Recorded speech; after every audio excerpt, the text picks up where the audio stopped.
Dr. Malachi 𝗪𝗧, ex-Jesuit, former exorcist, and one-time advisor to 3 popes, is currently a best-selling author. Into the men who guide nearly 1 billion people in faith and broker the destinies of countries and continents. As a member of the Vatican Intelligence Network, I didn't know they had one. Under Pope John XXIII, Martin helped extend the church into Iron Curtain countries. In 1964, concerned about the corrupting influences of power, Martin was released from his vows of poverty and obedience after 25 years as a Jesuit. He left Rome for New York, where he did odd jobs until a Guggenheim Fellowship enabled him to write his first bestseller, Hostage to the Devil. It was followed by the final conclave, Vatican, 3 popes, and the cardinal, the keys of this blood, the Jesuits, and apparently many others. He's a very prolific author. To give you some idea of how he is reviewed, Forbes magazine said, "No spiritual journey is complete without a Vatican page-turner by Malachi 𝗪𝗧. Sacramento Bee said, "It is to Martin's credit that his real-life fictional cardinals have flesh, blood, and bone, sometimes the heart of a South Chicago ward healer." The Dallas Morning News said, "In biblical times, they would have called him a prophet." Publishers Weekly said, "It is impossible not to be impressed with Martin's profound knowledge of men, issues, and history." I could go on and on and on and on.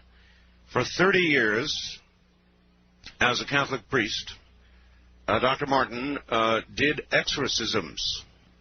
So from New York City, staying up late, here is Dr. Malachi 𝗪𝗧. Doctor, welcome to the program. Well, good morning there, Art. How are you? Oh, I am very well, and I am so honored to have you here. No, I'm really privileged to be talking on this vast network.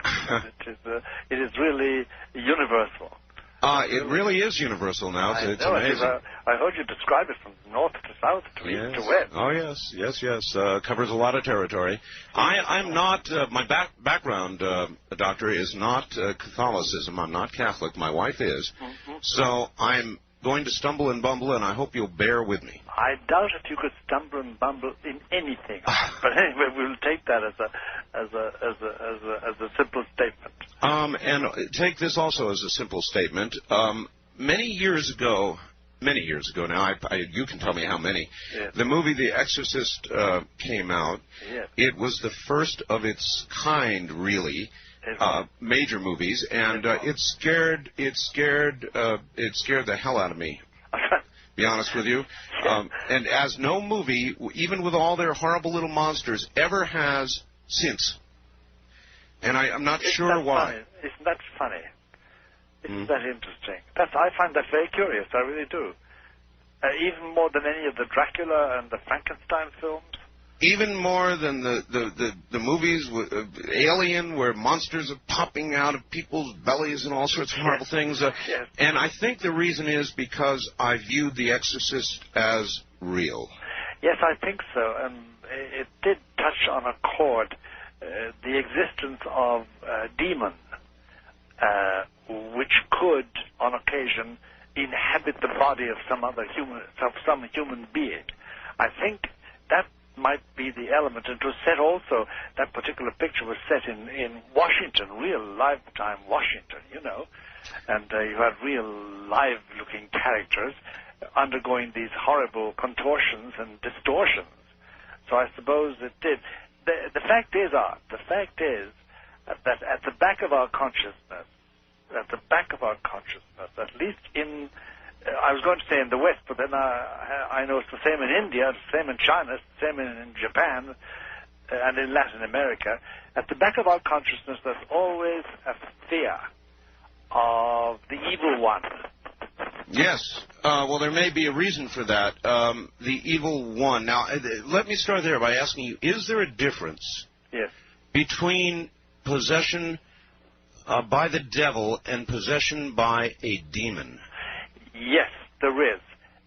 You see, the mythology or the legend or the doctrine or the teaching, whichever you want to regard it as, it holds that there is a major evil spirit called Lucifer. And there is another one called Satan. And they are accompanied by, or they are among, many, many smaller demons. And these do attack and possess human beings in their will and their intellect. That's the general sort of picture you get from books and studies and doctrine and teaching about the devil and about evil.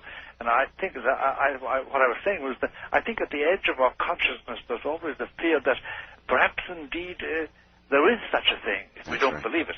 We Catholics do hold it, and Christians in general do hold it, but there's a consciousness there's some evil spirit at work. It could be in our world, and we're afraid of it. And that it can, according to the belief in many parts of the world and in many parts of history of man, there is the possibility of being possessed, of one's body being dominated by such an evil spirit and used for nefarious ends. Doctor, is the devil a fallen angel? Is that correct? That's the idea. They are all fallen angels. The idea is that once upon a time, 1/3 of the angels of God revolted against him and were condemned to hell and became demons. What was the purpose of that rebellion, Doctor? The purpose of the rebellion was simply the ambition of one spirit, Lucifer, the son of the dawn, that's what his name means, the light bearer or the son of the dawn, who said, I will not serve. I will be equal to God. And he was opposed by one spirit who said, who is like unto God? And that's the name of Michael, Mikael, who is like unto God. Mm-hmm. And there was supposedly this huge battle between the spirits, and the demons lost. And Michael and those fighting for God won. And forever the fallen angels, those who rebelled, are condemned to hell and condemned to be evil and to promote evil amongst human beings. How do we, human beings, fit into the picture? It's almost as though the war is over human beings. Yes, it is over human beings. The teaching is that once upon a time God envisaged the world inhabited by men and women and served by angels. But when Lucifer and Satan and the other demons, then angels, were asked to collaborate and cooperate and serve human beings, especially one particular human being who would be God, namely Christ, Jesus of Nazareth, they said, no, we are angels, we are superior to these material beings. We haven't got their limitations, and we don't die, and we haven't got material bodies, we are pure spirits. So they were destined originally to serve human beings, and they refused. Doctor, when did you how old were you when you became a priest? I was 33. 33. 33, and that was in 1954. And when did you first encounter, as a young priest, how did you encounter anybody who was possessed? I know you have done, how many exorcisms have you done? I've done thousands of minor exorcisms and about a couple of hundred major ones. Major ones in duration and in intensity are difficult, very difficult, and they're far fewer than the thousands of exorcisms you do every year. Exorcisms against various ailments like, for instance, persecution complex, where you're really being obsessed by a devil or a demon, mm-hmm. or alcoholism, or as the human ills, the list is enormous. Now, I first of all came across it in Cairo. That was the first time that I assisted at an exorcism. Cairo, Egypt. Cairo, Egypt. I was there. I originally started off as an archaeologist, and I was an expert in handwriting, ancient handwriting, about the time of Abraham. That's about 1700 BC. That's about, 3,000-something years ago. Yes, sir. And I was roped in one evening because an exorcism which was taking place in the poorer quarter of Cairo, the assistant to to the exorcist. There's always an exorcist and an assistant. The assistant had fallen ill, and I was asked to substitute. And that was my first experience. Well, it is my understanding. Again, I'm operating from total ignorance here, other than the movies that I've seen. And yes. It may be all wrong. But my understanding is the Catholic Church does not lightly undertake to do an exorcism. No. How does it decide? It decides this way. All right, so somebody comes to the church authorities and saying, look, my uncle, my brother, my wife, my sister, whatever it is, they are showing very funny signs. And there's usually in every good, well-run diocese, there's an exorcist, that is a priest appointed by the local bishop to deal with this. So the first thing you do is examine them, get them examined by a doctor, and find out, are they physically sound? Certainly. You see, there are ailments like 𝗪𝗪𝗪𝗪𝗪 syndrome or Huntington's chorea, or a simple tumor on the brain, which produces phenomena, produces events in a person's life that look very like possession, but are not. So you must first of all satisfy yourself that there's nothing physical, no physical basis. Then one or two expert psychiatrists, usually people who don't believe in God, by the way, because they're skeptical, must tackle you and find out, are you just plain loony, or is there something they don't understand? And sure. They come back with a report saying, well, the pattern is normal, we can't explain it. Then the church authorities generally say, okay, let's try exorcism. And in the first 20 minutes, believe you me, in the first 20 minutes, everybody at an exorcism ceremony knows whether it's genuine or not. It's quite clear. In the longest or the hardest exorcisms, how long typically might it go on? It can go on for the classic one in the United States was about 2.5 years long. 2.5 years? 2.5 years, yeah. It's been written up very recently by a simple reporter who simply chronicled the entire thing. But I've assisted at ones which went on for, 17 weeks. Oh, my goodness. We measure it in weeks. Sometimes it's only a week. Sometimes it's only hours. It depends. It depends on the tenacity of the demon in possession. It depends on the antecedents of the person. It depends on so many factors you just can't predict. You go into it blind in that sense. You said, you said demons. So the majority of possessions are by demons. That's right, they are. All true possession is by demons. Now, see, there's a distinction between possession and obsession.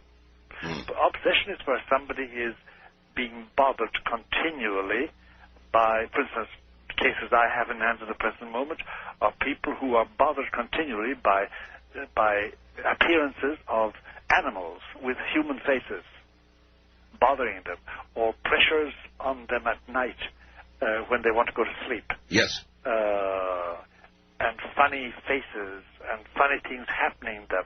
And you finally, when you rationalize it all and have the person examined physically and mentally, you come to the conclusion there are objective events taking place, and they are being bothered and obsessed by a demon, and then you set about chasing that demon away. Of those that have gone past the medical doctor and yes. the psychiatrists, yes. what percentage would you say turn out to be actual cases of possession? My experience would say about 80%. 80%. 80%. Then I would also ask, you said examined by two psychiatrists who right. do not necessarily believe in God. That's right. Generally, I've always tried to use the services and the skills of psychiatrists who will tell you I'm an atheist. You know, I really don't believe practically in God. Really? So, well, they're not influenced, therefore, by any prejudice. So then there is a good use for even the atheists. There is. Although I must tell you that I've only found one or two psychiatrists who wanted to assist at an exorcism, and generally, one of them I wrote about, Dr. Hammond. He simply gave up all psychiatry. He did. Once he went into the real thing. Yes. My question was going to be, how many people who thought they were possessed were diagnosed, in your opinion, incorrectly by psychiatrists who might tend to because of their own prejudice, want to claim this apparent malady as their own territory. So how many never made it to you because they were incorrectly diagnosed? A very great number, especially when we come down to a thing called MPDs. It's an abbreviation used by psychiatrists for multiple personality disorders. That is, say, let's take the name Hilda, and Hilda says that she becomes Mary in certain occasions, then she becomes Joan on other occasions, and she becomes Geraldine on third occasion, multiple personality disorder. And for a long time, MPDs were simply analyzed as MPDs. And then, under certain circumstances, they began to find out that it was much more than that. It was a case of demonic possession. And that has to be very carefully distinguished, because you can make a dreadful mistake and think a true MPD is possessed, or vice versa, that a person really possessed is an MPD. Well, then I would ask, I guess, can a person be possessed by more than one entity? Oh, yes, and the same demon can possess three people at the same time. Oh, my. It all depends. The variation is tremendous. And nobody, you see, Art, this is a very dirty, unhealthy, inhuman, insalubrious, wicked, and unnatural process and event. And nobody should touch it with a barge pole except somebody trained, and even then to be very careful, because it's highly dangerous.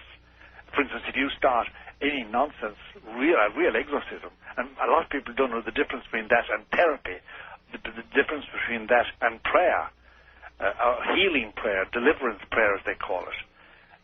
But if you start something like that and don't finish it, you're going to have trouble for the rest of your life. Well, I was going to ask you about the danger to yourself, and I will do that when we come back. Dr. Martin, stand by. We'll come back to you in a moment.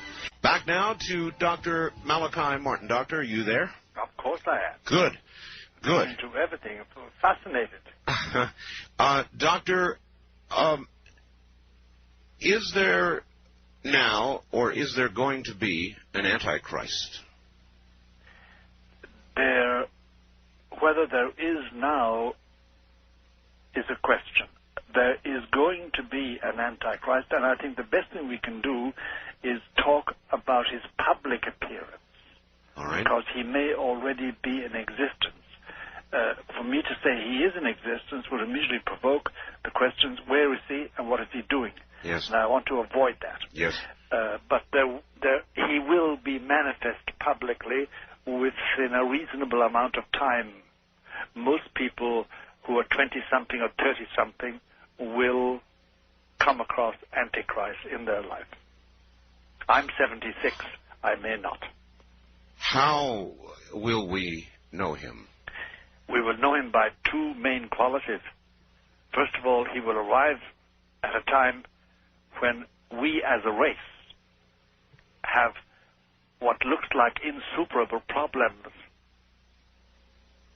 Supposing we discover we have really insuperable environmental problems. Yeah, yes, sir.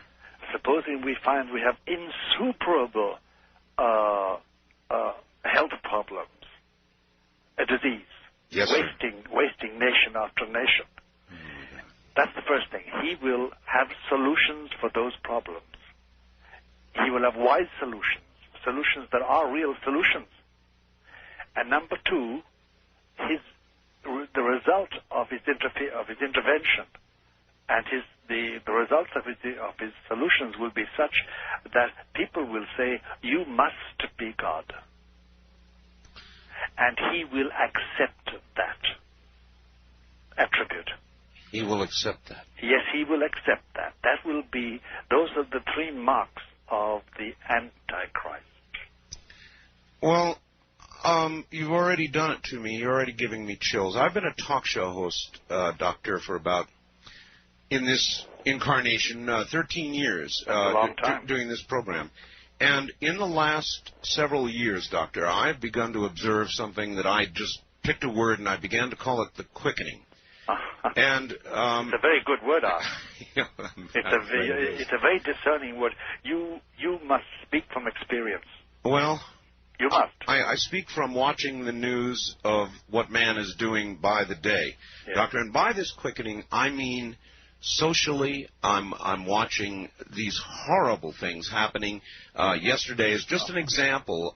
In Sacramento, a man was holed up and killed his 2 children in front of his wife, and then in front of his wife killed himself. This kind of senseless, mindless, I know. unbelievable behavior socially. And it's not isolated, my God. I know, it's not isolated. Politically, Doctor, I look around and I see no sense to what is going on. We have lost our way. We have lost our way. There's no doubt about that.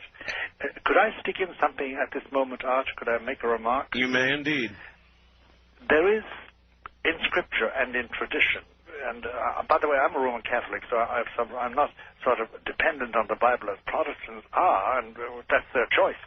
But there is a thing called the mystery of iniquity, and it's a very constant teaching of the Bible and of religious men and women, and it's this, that evil is allowed from time to time to so dull the senses of men and women and to so disturb the equilibrium of their minds that they do crazy, real crazy, mad, bad things. Mm-hmm. And here is the point that gives me a chill. I'm 76, and I noticed that in the last 20, 25 years of my life, the incidents of such disequilibrium, the incidents of that seem to be much more frequent than when I was younger. Yes. Much more, there are much more shocking things happen, and it's not that we're getting to know them. No. The world was connected at that time. Communications were slower when I was young, say when I was 25, or when I was 20. But all the news got around, but we never heard such a plethora of shocking, unbelievably violent, unnatural happenings to ordinary people.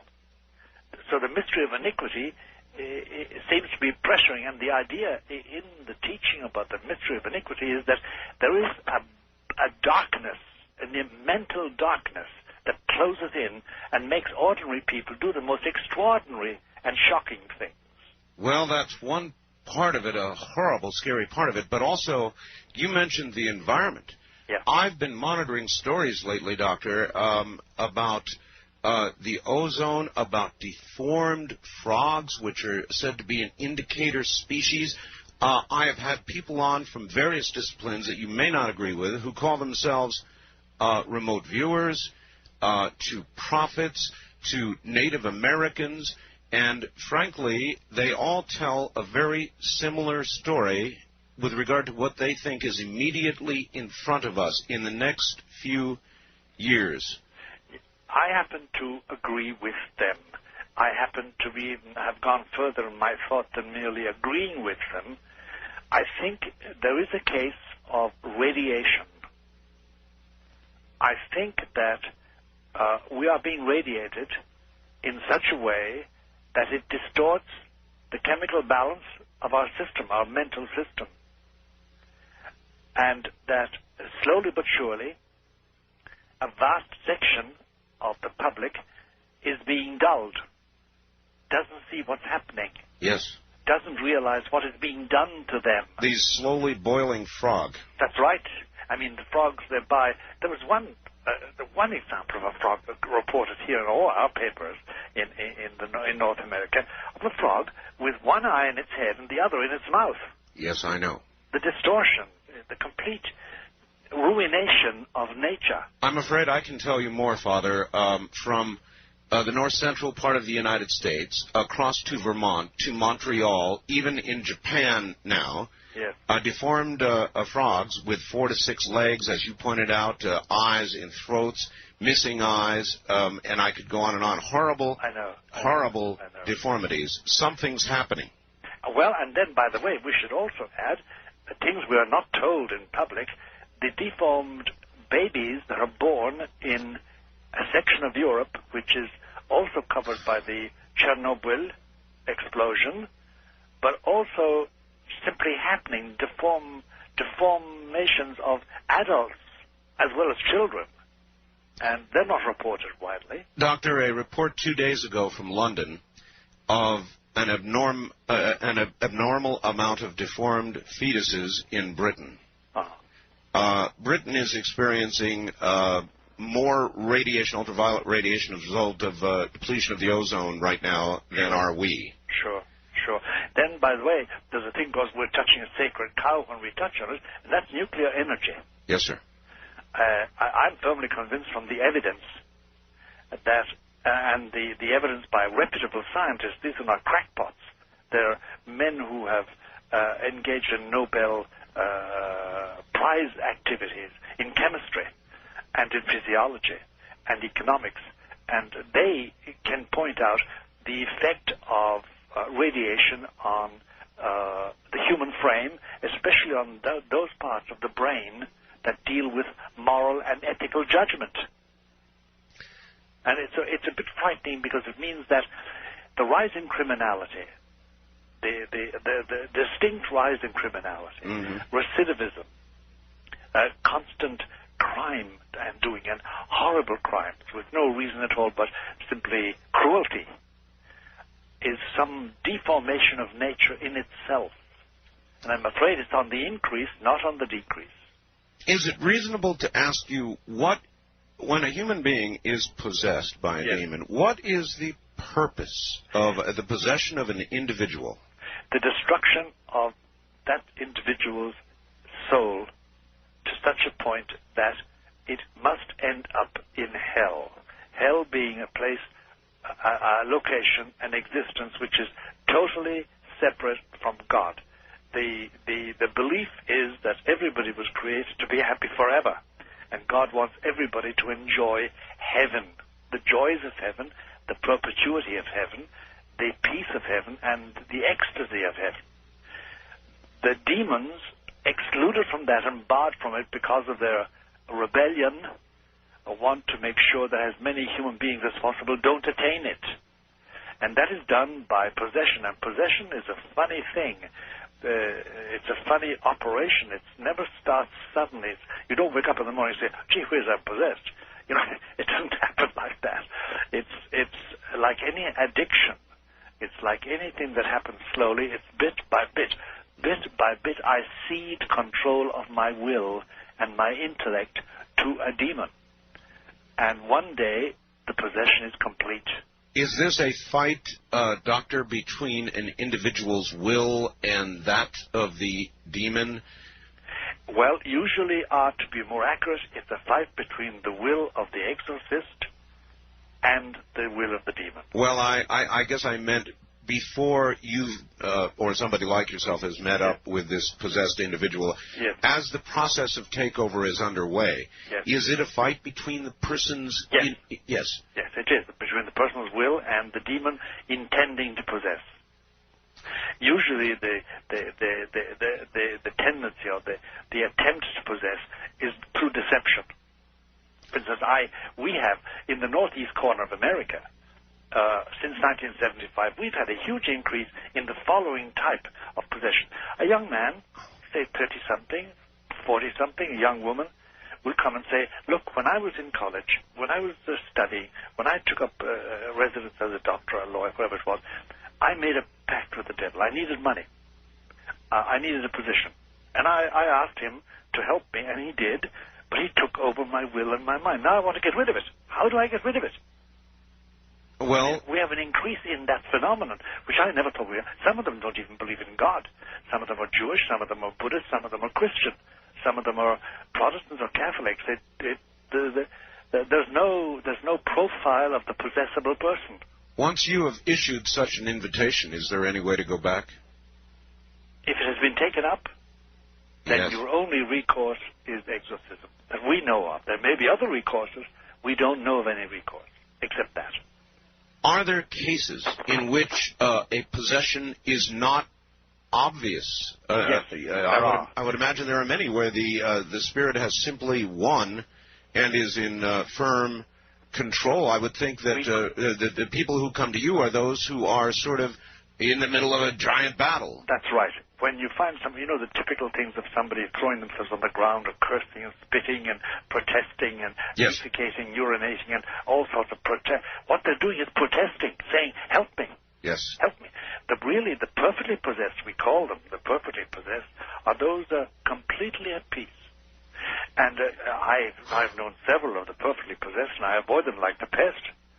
And you know them only by almost accidental means. Sometimes they're perfectly normal, by the way, and they've got great business property. They're married, they have children and wives, and they put down responsible jobs. There's nothing wrong there. Now and again, just now and again, it's as it were, a veil is drawn aside, and you see somebody you don't know at all. You just don't know this person, this man, this woman. And there's a completely alien look, a completely alien attitude, and they breathe alienation. And you know then, if you have a nose for it, you know then that they're perfectly possessed and there's nothing to be done about it. The first man I knew like that was called 𝗍𝗠𝗡, John 𝗍𝗠𝗡. And it was a frightening experience because I had known him for years. In other words, their pact, their deal, they are at peace with and comfortable with their deal. That's right. And they have passed through the usual Satanist rituals too. The three Satanist rituals: the power of inflicting pain, the power of hating, and the power of burning fire. Fire is part of the Satanist and the Luciferian development, and they've passed through all those with flying colors. Doctor, I want to circle back for a second. Sure. You scared me quite well. You said, and this was going to be a major question for you this morning. Yes. I talked to you about the quickening.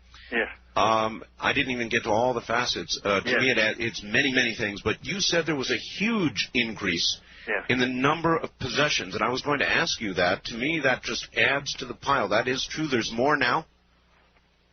It's about, since 1975, when I really started in earnest exorcisms in the United States, it's about 800% increase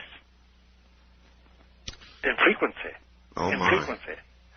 And it's extraordinary. It's extraordinary. And one part of the phenomenon is this, Art, that now, for the first time, exorcists and psychiatrists are working closely together. And I work with psychiatrists. I do the spiritual side of it, and they do the psychiatric end of it. There's always a psychiatric preparation and follow-up after an exorcism. You mentioned that one psychiatrist simply gave up psychiatry. That's right. I gave him a code name of Hammond. That's not his real name. But he was very, very skeptical about it all. And finally I said, okay, doctor, look, if you insist, but you must have some protection. He wasn't a Catholic, by the way. But he was a very honest, sincere man. I didn't mean but. He was. And once he went through it, that was it. He would never touch another possessed person. He would never touch psychiatry ever again. He went off and did something. He was a qualified doctor and became an only MD. And confined himself to that. Doctor, how frequently do you think psychiatrists who are treating patients, or what percentage of their patients might indeed, instead of suffering psychiatric problems, be suffering some form of possession? Well over 50% of the cases I have observed. Wow. Well over 50% are really possessed by demons, and of course nothing can be done about it. They're diagnosed as schizophrenic or as MPDs or as whatever, and there's no succor for them. There is no succor or help for them at all. When you have done your job, and when we come back from the top of the hour, we'll talk about what an actual exorcism is like. I guess I want to know. But when you have done your job, and it's all over, and the demon leaves, where does that demon go? Well, let me gently but firmly sort of put in a corrective there, Art, from the point of view of an expert. The demon has been deprived of a place, a location, a human person, in which to exercise power. therefore, they're confined to where they originally were, which is a hell, which is hell. They go back merely to suffering, because their suffering is intense and perpetual and non-stop. They have had a chance of exercising power outside of their tortures, and indeed, the evil they inflict is a way of their getting their own back in some way or other, even though it doesn't relieve their pain. So they are punished for their failure. That's right. They're punished. And that's why in the Gospels, for instance, you have the evil spirit saying to Jesus, no, don't send us back to hell. Send us into these pigs. Do you remember the swine of Gerasene? Yes. And they rushed over the precipice into the water and drowned themselves. They could possess something. There's a sort of relief, a temporary relief in not being condemned purely and simply to suffer in hell. And therefore they want something to inhabit. And Christ himself said that, and St. Paul says, and St. Peter, and I love the things in the New Testament say that the devil goes around seeking whom he may devour, like a lion, whom he may possess. And I must tell you that the enormous increase, about 800% over what it used to be in our small area, because it's only a small area we do, the northeast corner. Mm-hmm. And it is a huge increase. And here's one more thing to say, Art, which may sort of provoke a whole string of questions. Possession of the real diabolic kind is generational. Generational. Aha. It's generational. Passed on. It's passed on by training. And it's a dreadful thing when somebody comes in who are perfectly respectable, good, noble American families, and they have reared their children to be Satanists and to accept possession, and they would, unless they're stopped themselves, pass it on to their children. And it's been going on for well over 200 years. All right, Doctor, hold it right there. Relax. You've got 8 or 9 minutes. I need 8 or 9 minutes after this. And we'll be right back. And when we come back, we will ask you about that, and we will ask you about an actual... All right, let me tell you a little bit about Dr. Malachi Martin. For those of you who just joined, Malachi Martin, ex-Jesuit, former exorcist, one-time advisor to 3 popes, presently a best-selling author, as a premier investigator of clandestine politics, unlikely alliances of popes and cardinals. His novels offer rare insights into the men who guide nearly 1 billion people in faith and broker the destinies of countries and continents. As a member of the Vatican Intelligence Network under Pope John XXIII, Martin helped extend the Church into Iron Curtain countries. In 1964, concerned about the corrupting influences of power, Martin was released from his vows of poverty and obedience after 25 years as a Jesuit. He left Rome for New York, where he did odd jobs until a Guggenheim Fellowship enabled him to write his first bestseller, Hostage to the Devil. It was followed by the final conclave, Vatican, 3 popes and the cardinal, the keys of this blood, the Jesuits, and many, many more. Born, by the way, in Kerry, Ireland in 1921. He has done many, many exorcisms, and that is generally what we're talking about right now, and possession. I'm trying to understand possession. And we left off last hour talking about the fact that it apparently is generational. Doctor, generational possession. Yes. Yes. It's... Let me explain that. It's not that possession is passed on with semen, passed on with genes. No. It's that the same demon inhabits the members of the same family for generations, consensually. He is nourished by them and kept by them and satisfied with them. The children are trained in it, and they perpetuate it in their children. It has gone on for generations. It's generational. And sometimes unwillingly, we have cases in hand, for instance, of daughters to whom their mother attached her familiar, her evil spirit, and then we have the job of ridding them of that. And it takes time, and it's painful, and anguishing. how does a person know? Does a person know? I mean, is in the mind or the soul of the possessed? Yes. Is there always knowledge of that possession? There is, but it can be limited knowledge, and it can also be inhibited knowledge. Some of them can't even tell you about it. Some of them can. It depends on the particular type of demon. There are many types of demons. Some of them are quite intelligent. Some of them are very stupid. Most of them are specialized in one thing and one thing only, and that's all they can do. And it's a reflection of some gift as angels which they had, now distorted as demons. And in these matters, as in everything connected with it, go to the experts. Don't try and do it yourself. Yes. And then do not. There's a big confusion out which we should clear up for everybody, and it's this. There are many healers and deliverance experts, and many people will undergo lengthy prayers and incensings and various ceremonies. But the truth is this, the horrible truth is this, that if there is a demon in your life and he dictates your behavior, at least in one province of life, one area of life, he can only be expelled by direct confrontation, by somebody with authority to expel him. Now, so when I say him, of course, spirits have no sex. They're not male or female. I just use him in the generic sense of the English word. But it's the confrontation. It's not a prayer. Gee whiz, if it was a prayer, to be very simple to get rid of them. All right, this is something I want to ask about, if I might for a moment, Doctor. Sure.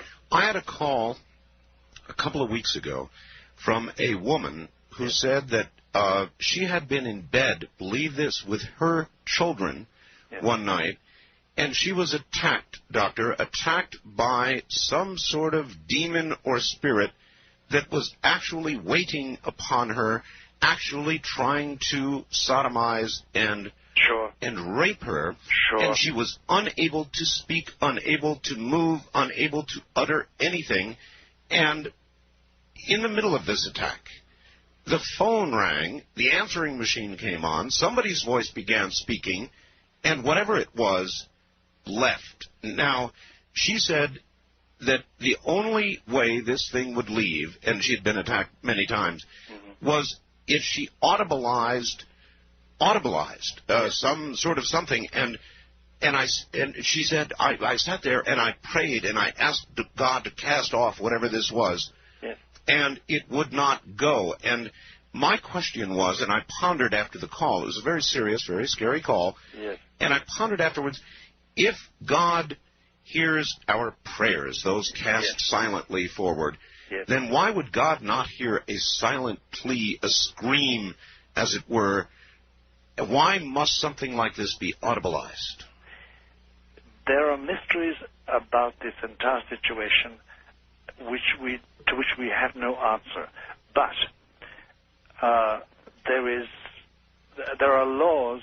He has set up laws governing the existence of man and woman, and one of them is that audibilizing something does make a difference. And it can be as simple as this, that the attention that a demon requires of the possessed person, or the person they're going to violate, can be, that possession can be distracted. Their will can be diverted, their mind can be diverted from being, as it were, hypnotized, being held by some audible voice message from another normal human being. And God knows what grace of God that voice brings with them. But that it does happen, that audibilization does have an influence, there's no doubt about it. There's no doubt about it. And there's no specific answer as to no specific answer. And Art, there's the biggest problem is, who is possessible? And people are always asking me, am I liable to be possessed? And we have tried to create a profile of the possessible person, but we have found that neither sex, nor education, nor color, nor race, nor education, nor riches, nor poverty, nothing makes a difference. It's apparently, to our mind, it's random. Random choice. I know very naughty people Yes. who are not a bit possessed. They're just very naughty men and women. And then I know people who are not naughty at all, but lapse in one thing, and they do undergo possession. Knowing the nature of humans, if somebody has made, in effect, a pact with the devil, is it not more likely that those cases of possession would more frequently than not be the rich, the powerful, those who have attained great material success or wealth? You would think so, Art, but you would, yes. De facto, no. No. Poor people, people with very little social resonance, people occupying very obscure positions in the social ladder. Everybody is susceptible to some ambition, something they want, either for revenge or for self-satisfaction or for self-advancement, and everybody is liable. So the pact could be something as simple as the wanting or the wishing of a mate or the attention of somebody of the opposite sex, or that's right, to get married. To get married. Get this man, to get this woman. Yes. You see, for instance, if I could do this now, I want to take the following example, but with great care. Do you remember Susan Smith? Yes. Drowned her 2 children? Of course. Now, for an exorcist, the pattern is very clear. The children were in her way. Yes. Of her ambition, whatever that ambition was. It concerned a young man. Yes, it did. And an exorcist could say about that, it was obvious that they were used as obstacles, they were used by Satan to possess her will and make her commit the grievous sin of matricide. Because she was convicted of that anyway, so I'm not accusing her of anything that she's not convicted of. Of course not. But that would be read by an exorcist as a typical example of possession of the will of somebody to commit a very evil act just for the sake of doing evil, because that's the whole point of the demon, to do evil for the sake of evil. Should somebody like you have consulted with Susan Smith? Well, if I was asked to, generally we people, we're very chary about intervening at all, and there's enough work on our plate to keep us going. But yes. Can somebody, doctor, of any faith be possessed? Yes, of any faith. Doesn't matter. Of no faith at all. Would a Catholic priest perform an exorcism on a non-Catholic? Yes, he would, and we do. We do. Now, it's much more difficult because you can't call on their faith.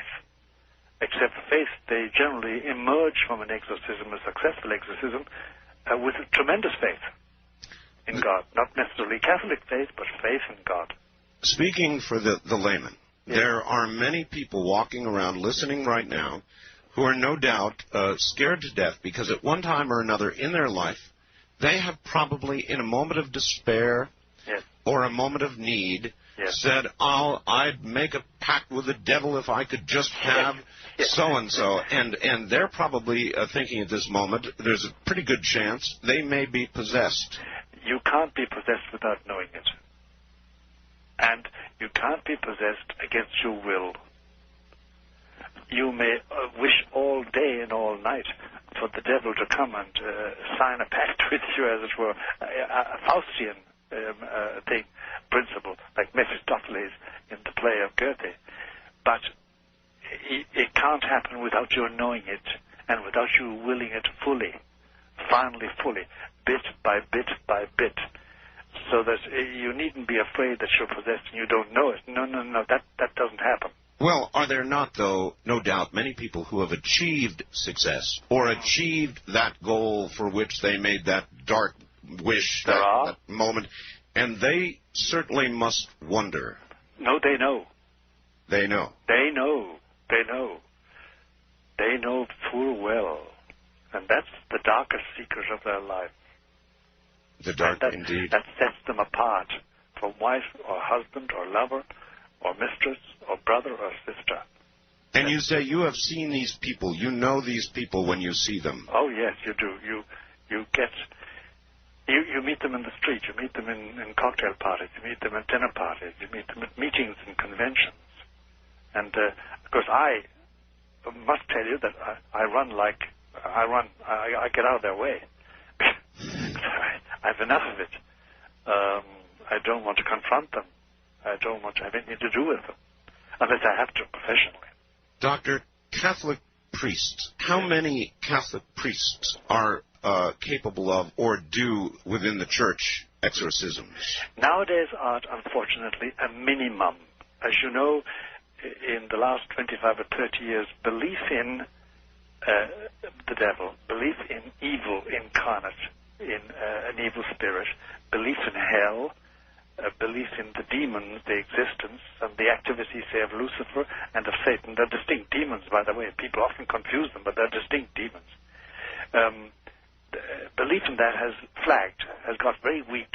And the result is that when we started doing a lot of exorcisms here in the northeast corner of America in the 1970s, we finally had to go to Rome and ask permission because the local bishops, some of them didn't believe.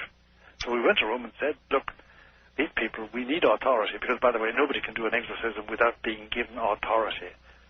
And it must be a bishop gives authority. So we had to go and get special permission from Rome to do it because we couldn't get it here. Now, some bishops do believe, some bishops don't believe, some priests do believe, some priests don't believe. Most of them want to have nothing to do with it. They know little and they want to know less.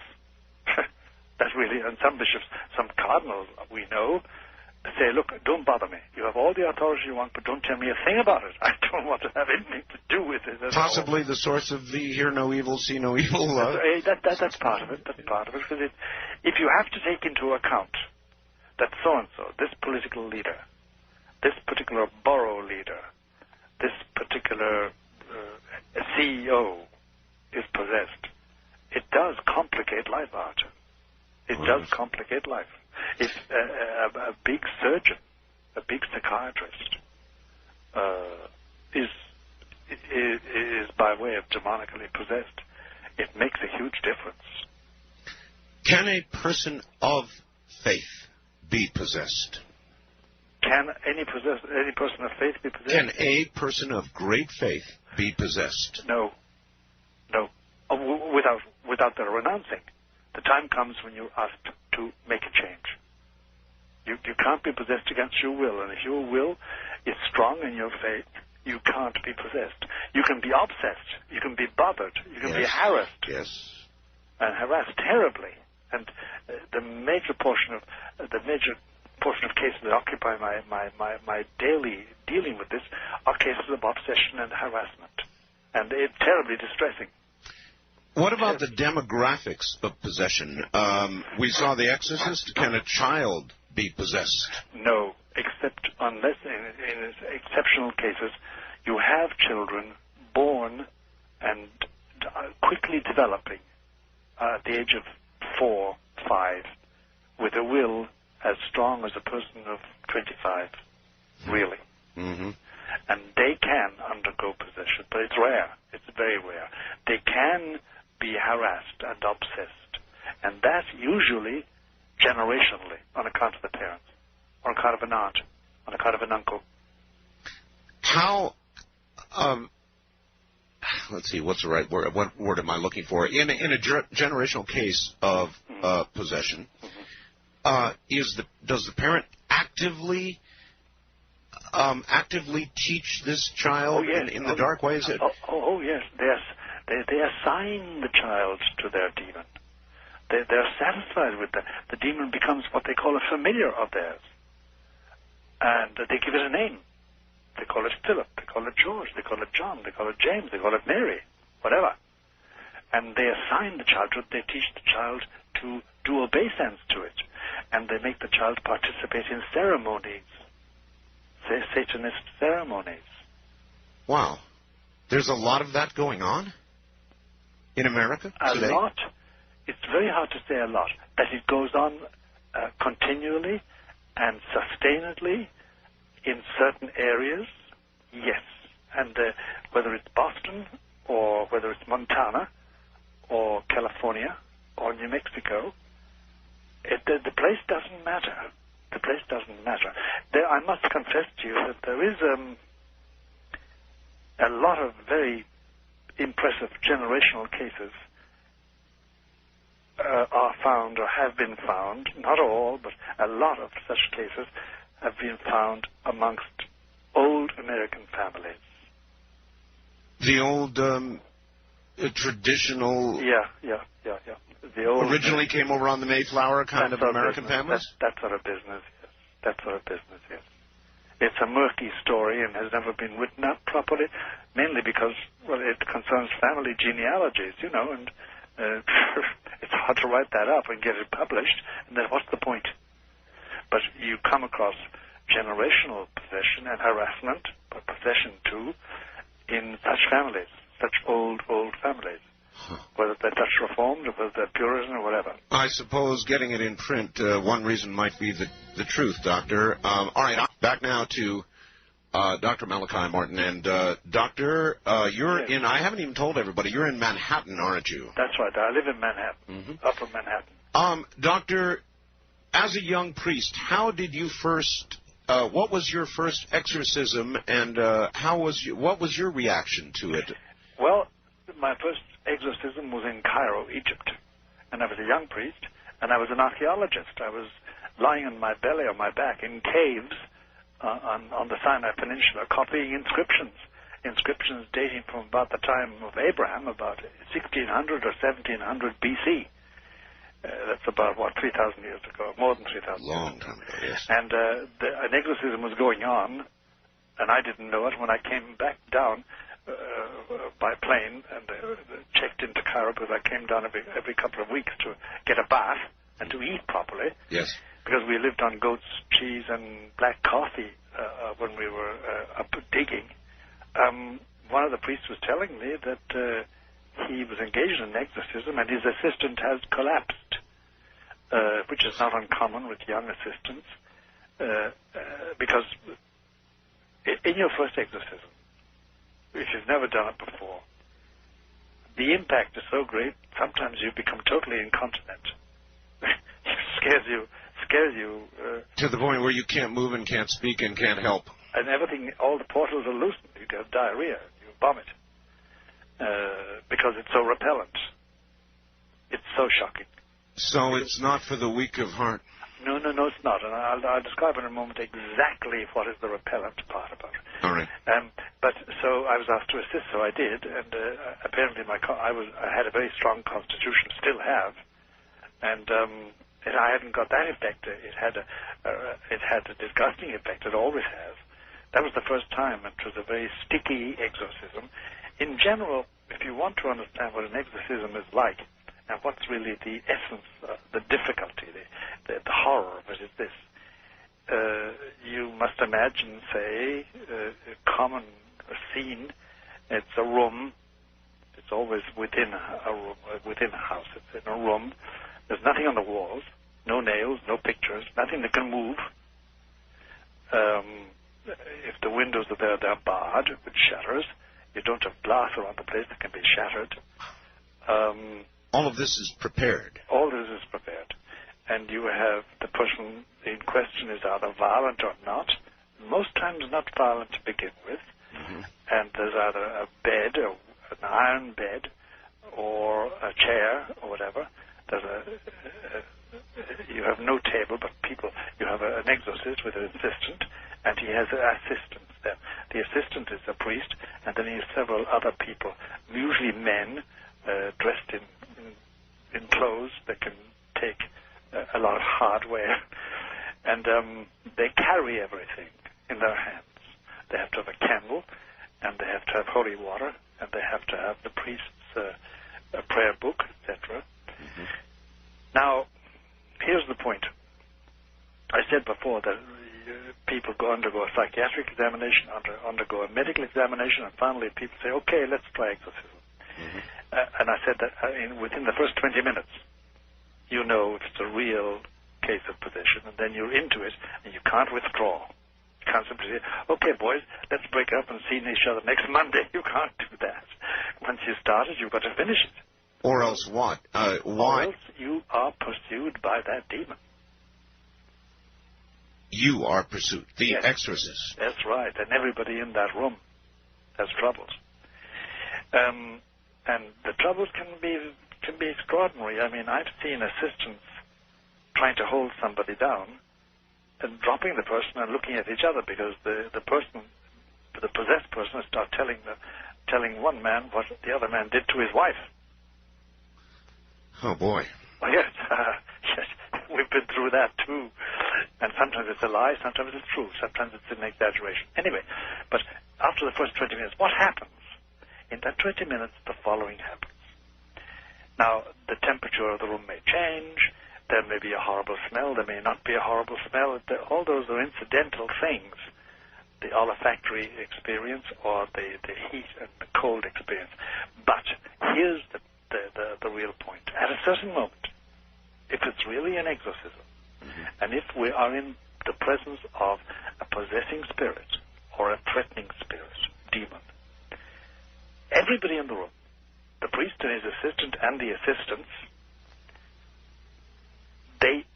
they know, and I can only call on some experiences of people listening to me, and you yourself, Art. You know there's something in the room that wants you dead, but dead. I mean, I've only been twice in my life threatened with real death, but really threatened. Once was in Czechoslovakia, and once was in America. And it's a horrible feeling knowing that unless something happens, you are going to die now. Yes. And that's it's like an invisible animal with claws, and it wants you dead. It really wants your life's blood. It wants you extinguished. Has it happened, Doctor? Has an assistant or an exorcist or anybody present at an exorcism ever been killed? Well, no, but they have died of heart attack. They've died of some form of internal health attack. None of them have been killed, exactly, except in one case. I wasn't present at it. There was a case in America where the person was flung out a window and defenestrated and killed 8 stories down. Well, out a window or a heart attack, it's dead. It's dead. But the point is that the experience is everybody in the room suddenly knows. You don't even look at each other, you know. Especially if you've done exorcism before with the same team. You know, this is it. We're now in that presence. And the point is this. Here's the point I want to drive home. It's a confrontation. It's not a series of prayers, of pious wishes, and of deliverance and healing invocations. No. This is a confrontation between the exorcist's will and the possessing demon or the harassing demon. And thereby, then, there comes the conversation. Because the exorcist has to find out the name, what the demon calls himself. If we want to speak about himself, it's not himself or herself, as we all know. But anyway, what their name is. And the name is usually a reflection of their function, what their function is as an evil spirit. And you have to get them to admit that. There are certain rules. You never answer a question put to you by the possessed person. You always fling a question back at them. How do you know when you are speaking with that demon? It is impossible not to know it once the person starts talking. It is impossible not to know. You know. Everybody in the room knows. And it's not a change of voice. Sometimes the voice is a big change in the voice. Sometimes it's a small change. But there's something, the manifestation of the spirit, when it's cornered by an authorized exorcist, is palpably clear, like the nose in your face. Everybody knows. And there's no deception about it. And it has this bone-chilling effect. So it's like a war. It's a war. Once it begins. It's a real confrontation. And this is where people make a mistake about treating with evil spirits. If they think or suspect or know that they're being bothered, they attempt to take it on themselves, and you can't do it. You have no authority. Well, I was going to say, this is one of those don't try it at home things. In other words, that's right. You don't sit by a bed and attempt yourself, not knowing what you're doing, to say a nice little prayer that this spirit will leave the body. You can do that if you want to, and it's okay to do it, and it does relieve the pressure and the tension, blah, blah, blah, blah, blah, but it does not. It does not dispossess a possessing spirit. It does not. For that, you need authority. And this is the difficulty that Buddhists and Jews and non-Catholics sometimes come to us and say, we've been trying exorcism and it doesn't work. And one would laugh if it weren't so pathetic at times. Because they must have it's only the authority of Christ can get rid of them, can get rid of the spirit. And that's what takes place. And then that can be long or short. It can be a long game of cat and mouse, trying to trap the demon, trying to get it to conceal, and then it lapses into complete silence or violence. Doctor, we hear of successes at the end. The story usually ends well. Are there failures? Are there times There are failures where it's total failure. And that is calamitous, because then that means the person goes ahead possessed. It means that the exorcist has sacrificed something for nothing. Because let me explain something to you, Art, which is very hard to explain, but there are parallels, analogies in life that helps. When you do exorcism, you give something which you can't get back. It's like, for instance, any parent who has reared children will tell you, oh, I gave them so much love. Yes. And they're not talking about money or food, but they're thinking about what they gave of themselves. You give of yourself in love and affection and devotion and planning, etc., etc. And you can't get it back. And no parent wants it back, really. Similarly, with an exorcism, the exorcist gives, a little part of him dies, put it like that, and goes away and waits for him in heaven. Little slice of death. Yes, a little slice. And, for instance, after a bad exorcism, I mean a long, unhealthy one, you don't eat very much for a couple of weeks, and you don't sleep very deeply either. You can't. You can't. You've been locked in combat with a very, very insalubrious, unhealthy, anti-human, hating spirit that has communicated with you. For those not of faith, are there, during the course of exorcisms, actual physical manifestations in or near the person or around the person or in the room, as in the movie? Do things ever move? Do you actually... Oh, yes, things move. If there's anything movable in the room, it's going to move. If there are nails on the wall, if there are pictures, if there are windows that can be broken, they'll probably be broken. If there's something which is weak, unbreakable, it can break. It can move. So you want to have a very bare situation completely. And even then, the exorcist is not free once it's all over. I've been flung out of bed. I've been knocked off stools and broken my shoulder by the demon to get his own back, just to remind me he was there and to make me pay a price for the damage I did. This is like going to war. It's very much like going to war. Going to war. What most people don't realize is that there's a spiritual war on, and as St. Paul says, it's a war with the spirits. It's a war with the forces of evil, the invisible forces that want men's souls. Are there times as a priest where even the very best of men, doctors, sometimes fear war reasonably? Does a priest sometimes fear entering this war when you know you're about to meet up once again with the worst? Yes, there's always that fear. And a very old exorcist gave me advice years ago in Ireland. I mentioned this to him, and he said, okay, but listen, learn to measure your love of God by the amount of fear in your heart, which is a very profound statement. It is, yes. Because it depends on how much you love God.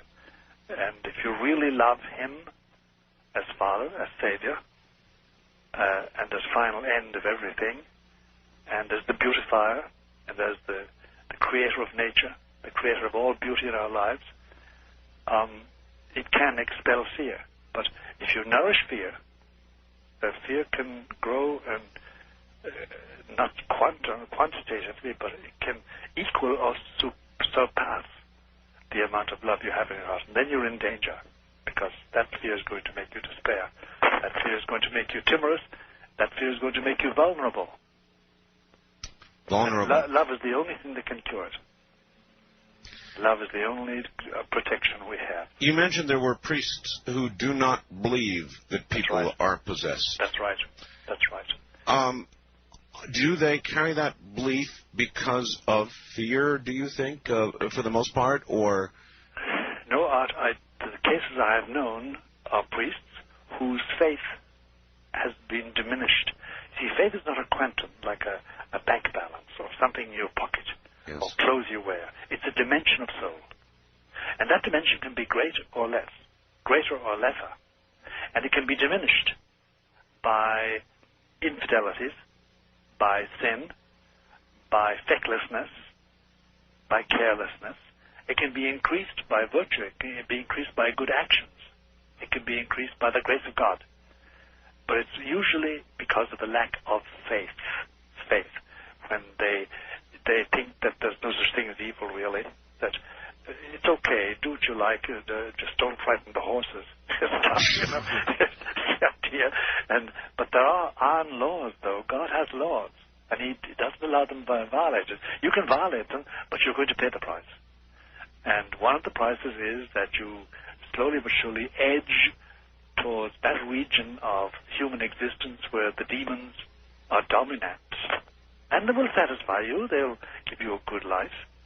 But you end up their prisoner. Their prisoner. Is there ever a case where the person who is possessed dies in the course of the exorcism? Yes, it has happened. And it's caused untold trouble because there's usually a lawsuit. But that's why we are very careful as regards the medical condition of the persons that we exorcise. What has been? You say there's a lawsuit. Well, I mean, the husband or the wife or the boy or the friend or the son or the daughter sue the priest. Sue the priest? Yeah. For having put their relative through an experience that caused them to have a heart attack, caused them to have a coronary, whatever. It has happened. What would happen, Doctor, to the soul of the person who would die under such circumstances? Under these circumstances, we must say we don't know. There's always the chance. You know the old story between the bridge and the water? This man was pursued by his enemies and living in sin, and he tried to jump over a bridge and swim into the water, but they shot him. Yes. But before his body hit the water, he had repented. There's always this. You never know. You just never know. I just wouldn't like to be in that position myself. Has that happened to you?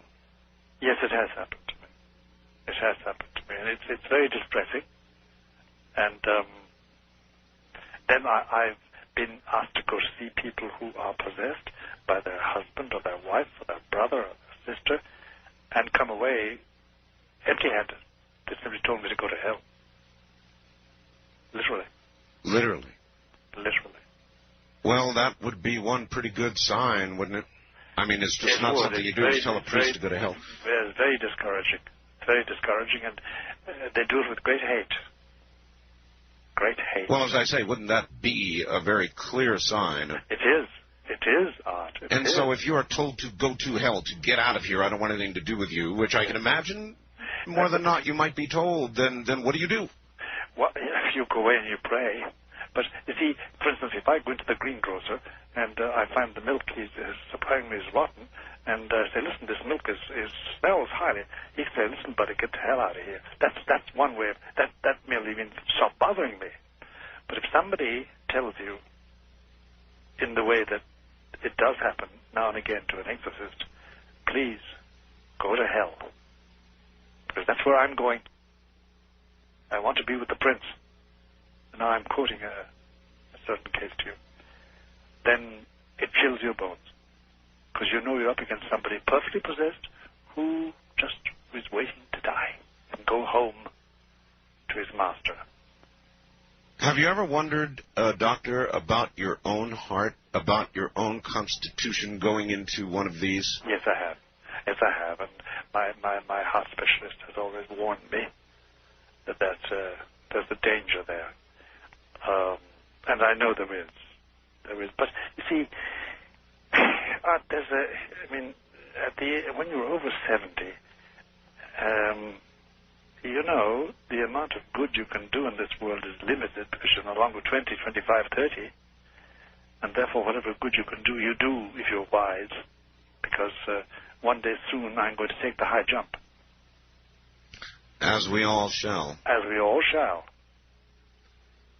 So, even today, if you encountered it, you would still do it? Oh, yes, I would. Oh, yes, I would. Because the commiseration, the human compassion, and the pity that the Holy Spirit puts in your heart impels you, because they are miserable, and they make appeals to you, unless they're completely possessed. Doctor, hold tight, relax. Well, all right, there are stations that are just joining us now. You have missed 2 very important hours, and it's going to be impossible to catch you up, but we'll try. Malachi Martin, my guest, is an ex-Jesuit, former exorcist for many, many years, and one-time advisor to 3 popes. He is now a best-selling author as a premier investigator of the clandestine politics and unlikely alliances of popes and cardinals. Dr. Martin offers rare insights in his books into the men who guide nearly 1 billion people in faith and broker the destinies of countries and continents. As a member of the Vatican Intelligence Network under Pope John XXIII, Martin helped extend the Church into Iron Curtain countries.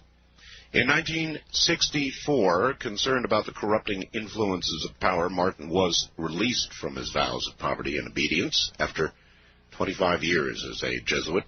He left Rome for New York, where he did odd jobs until a Guggenheim Fellowship enabled him to write his first bestseller, Hostage to the Devil, followed by the final conclave, Vatican, 3 popes and the cardinal, the keys of this blood, the Jesuits, and others.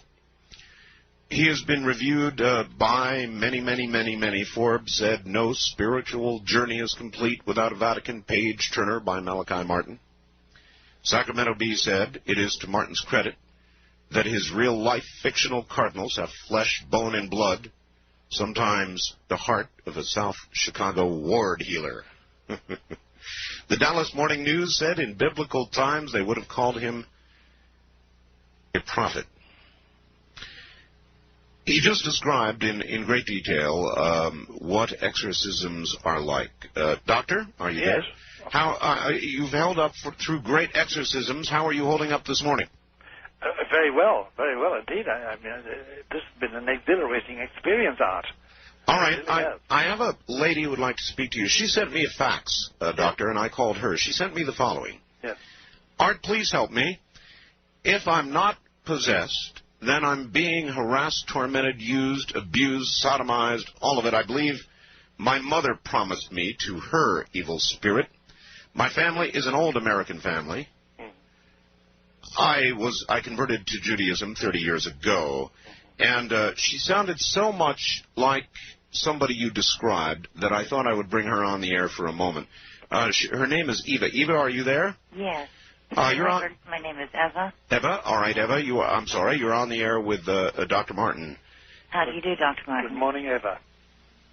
Can you hear me? Yes, very well. Yes, thank you. Good. If you are in that condition, if you think you fulfill all those conditions in your life, you should apply to the local bishop, the bishop of the diocese in which you live. I don't know what that diocese is, and I don't need to know. San Francisco diocese. San Francisco, oh, yeah.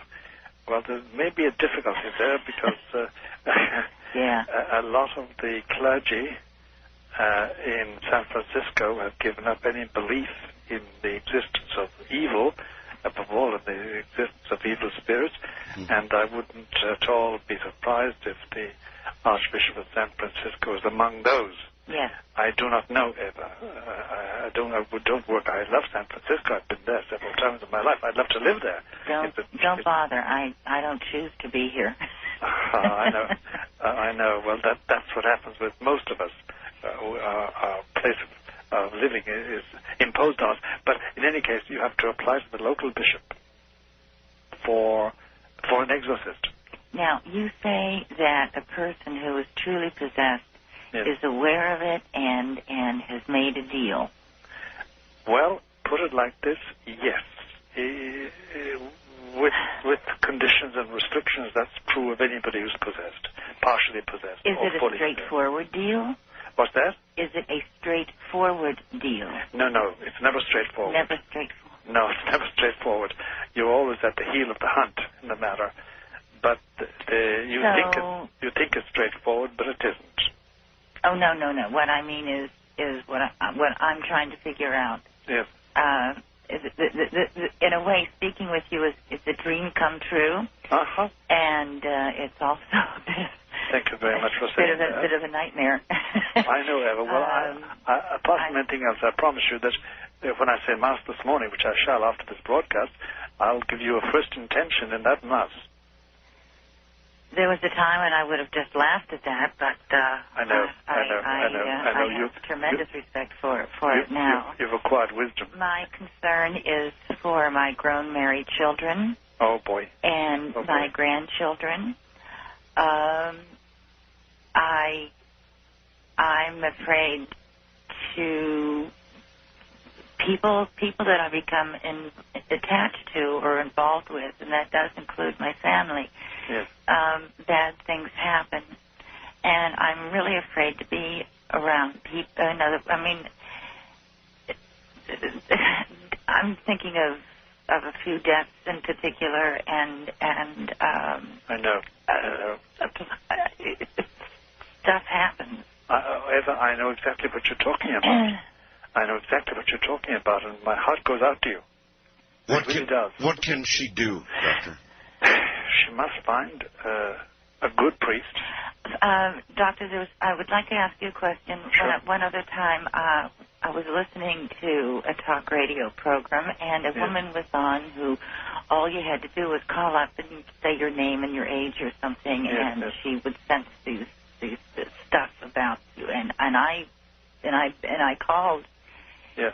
And I gave my name and my age and so on. And she said, there's a very strong presence of a man who's been with you for about 10 years, and you really need to do something about that. And was it accurate? Yeah. It was accurate. Yes, and I didn't follow it up.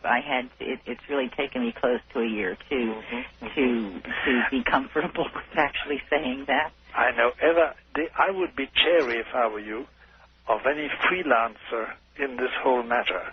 No, it's terribly serious. You see, there's no doubt about it. A demon can have information about one without any reference to God at all, without any reference to our safety. I've already learned that. Yeah, they can know things. You need to be under the protection of God. Mm-hmm. And you need the authority of Christ to get rid of any harassing or obsessing angel in your life, because you don't sound as if you're possessed, but you do sound harassed. Yes, sir. And obsessed. Yes, sir. And that's the commonest form of demonic activity today. Now, explain this to me. I, at one time, was even fairly unfriendly about the Catholic Church, but there's been so much movement now that you'd have to decide to there are so many factions. Yes, of course. Which is good, to my point of view. Yes. You say, give myself up to the authority of Christ. Yes. Through an exorcist. That doesn't mean to accept Christ as a savior. It just means to acknowledge the authority that Christ would have in this matter. That's right. Eva, but I must be frank with you. Once you admit Christ as having authority in this matter, and once you benefit by that authority, you'll find that he lives in your heart. Well, he was a Jew. Emma, we are out of time and we must go, but I think the upshot here is seek the advice of the Church of an Exorcist. What I'm saying is that I don't, if Jew, Yeshu, I just don't want to leave it on that note. I am not, this much I accept about Christ the man and what a wonderful, important man he was. So. Well, yes, you want to put it like that. But let's leave it at that, Eva. But I'll be praying for you. That's a promise. All right. Doctor, I just got the following, and maybe you can tell me the kind of person that this came from. Dear Art, your present conversation with the priest is not without dangerous complications and consequences. I don't have to tell you just how many minds are listening to you on the radio. Minds that can be in turmoil, minds unknowledgeable of the subject and the danger. I beg you to end this conversation without delay. This is somebody who is afraid of what they're hearing? Yes, I can imagine that it would, to certain minds, represent a danger. But it can suggest things to people, and I'm sorry if it does. There's no suggestiveness in what you're saying or what I'm saying, but the outlining of a reality in our lives, the presence of evil, is surely something that we must admit and acknowledge and not be blind. So I appreciate their fears, but I think they're ill-founded. Doctor, during the course of an exorcism, what things or messages do you typically hear from a demon? In that process, in that war, in that confrontation, what do you hear? You hear, if you lay yourself open to it, you hear reproaches about your life, your past life and your present life. If there's anything to be reproached, he will throw it at you like mud. Then you also hear, if you allow it to continue, an exorcist must control everything. You hear a lot about what it could be like if we weren't bothered about details like religion. You hear a lot of deceptive suggestions and of peacefulness, and let everybody think and do what they want to do, the message. Then in the extreme cases, you get total blasphemy. They go after you, they try to challenge your faith. Of course, and it's very subtle, and you mustn't be shook by that, you mustn't be shaken by that. You must be able to deal with it, and never answer a question, never take up something shoved at you, always be in control. Yeah, Always give command. A priest is also a man with faults, with guilt, with all the things, perhaps fewer than the rest of us, but things that can be thrown into his face to make him weak. That's right, they can. And they can shame him, and they can weaken him. And for that reason, he needs to be virtuous. He needs not to have sin on his soul.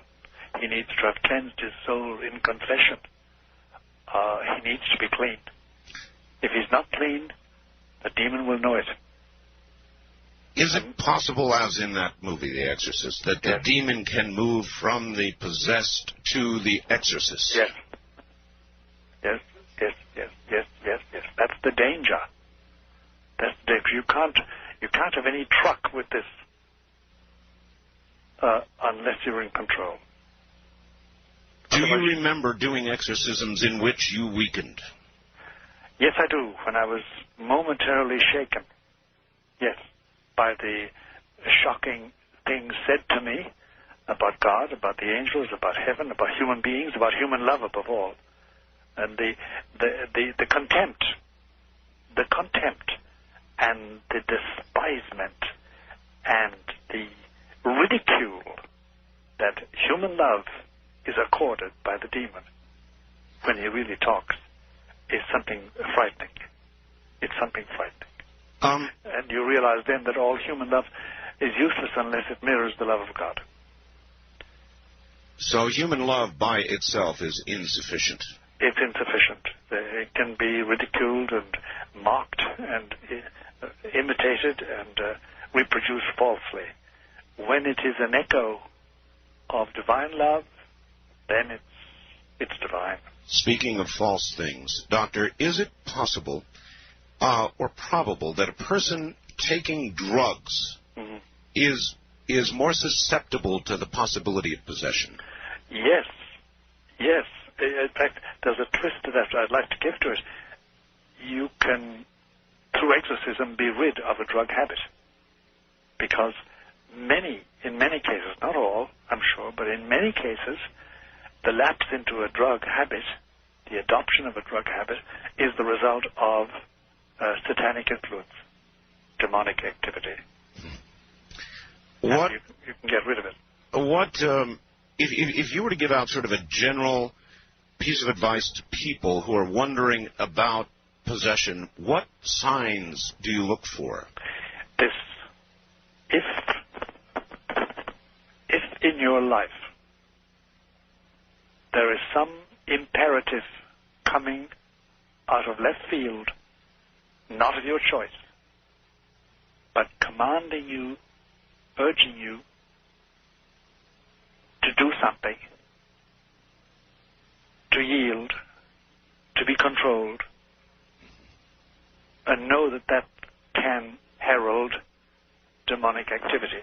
For instance, let me explain something to you. We heard a lot for a long time, we still hear a lot about transcendental meditation, and the essence of it was that you made your mind blank. Yes. You know? Yes. And you channeled. The difficulty, Art, is this. If you do that, you are sitting duck. You open the door and say, come in. And the same thing with the Ouija board. And the same thing with many channeling activities. It is not necessarily the board itself, that's just cardboard, but right. When you use it in that manner, you're issuing an invitation. That's right, and you're saying, the door is open, please come in, whoever you are. You can't do that with impunity. You can't do that with impunity. And many a case we're dealing with today started with a simple thing as the Ouija board, used as a plaything. But it got serious. Mm-hmm. Then there are spiritual seances of the same kind. Channeling, waiting for the spirits to talk. Oh, they talk. Mm-hmm. Doctor, we talked about earlier the quickening. You talked about an increase in possession or exorcisms of 800%. 800%. In what span of time have we seen this increase? Since about 1969 to 1989. In that time. It's a funny thing. A lot of things have happened in that time in the world and in the Church of Rome, my church, about which I've just written that book, 𝗪𝗪𝗪. And it's all, a lot of it is negative. There's a lot of negativity. And there's been a lot of bloodshed in that time, by the way. And there's been a lot of environmental damage. And surely Lucifer, who wants the death of the human race, will use any means, especially radiation, to destroy human hopes and human life. When we come back after the bottom of this hour, I would like to ask you whether we are approaching the final days. I want to ask you about the rapture. Okay. Back now to Dr. Malachi Martin in Manhattan. Doctor, in your second set of tapes concerning the storm and inside the Vatican, you had pointed out that we are going to be chastised. This is from a gentleman in Beaumont, Texas. That we're going to be chastised. You said it can't be mitigated. There will be catastrophes, calamities, natural disasters. Great sections of humanity will be leveled. This is part of the third secret of Fatima in 1917, July 13th. But you implied this would be more in the distant future. Then in the deserted vineyard, you said very clearly, this will occur, you believe, in the next 3 or 4 years. Yes. Yes. The time seems to be foreshortened as regards to what they call the chastisements, these punishments that are going to come upon us, and they indeed are starting in a remote fashion. But I expect them. One can always be wrong. In spite of my reputation, I'm not a prophet, Art, but I expect them between now and 2000. But not definitive, not the end of the world, not the coming of Antichrist, not the final judgment, not the rapture. A great change. A great change, however. A very great change. And, the old song, keep your eyes on the skies. I would keep my eyes on the skies from the beginning of this winter until the end of spring 97. Because depending on what happens in that time, we will more or less have a prognosis for what's going to happen between now and 2000. How many human beings do you think will make it through this change? A good majority of the present human beings that are alive, but in great misery. In a world where perhaps you don't want to live, that sort of thing. That's right. That's right. All right. Not of misery. There are many, many people who want to speak with you, Doctor. Wildcard line, you're on the air with Dr. Martin. Good morning. Where are you, please? Yes, this is a doctor, and I'm a former seminarian. I would rather not give my name. That's quite all right. That's quite all right. That's quite all right.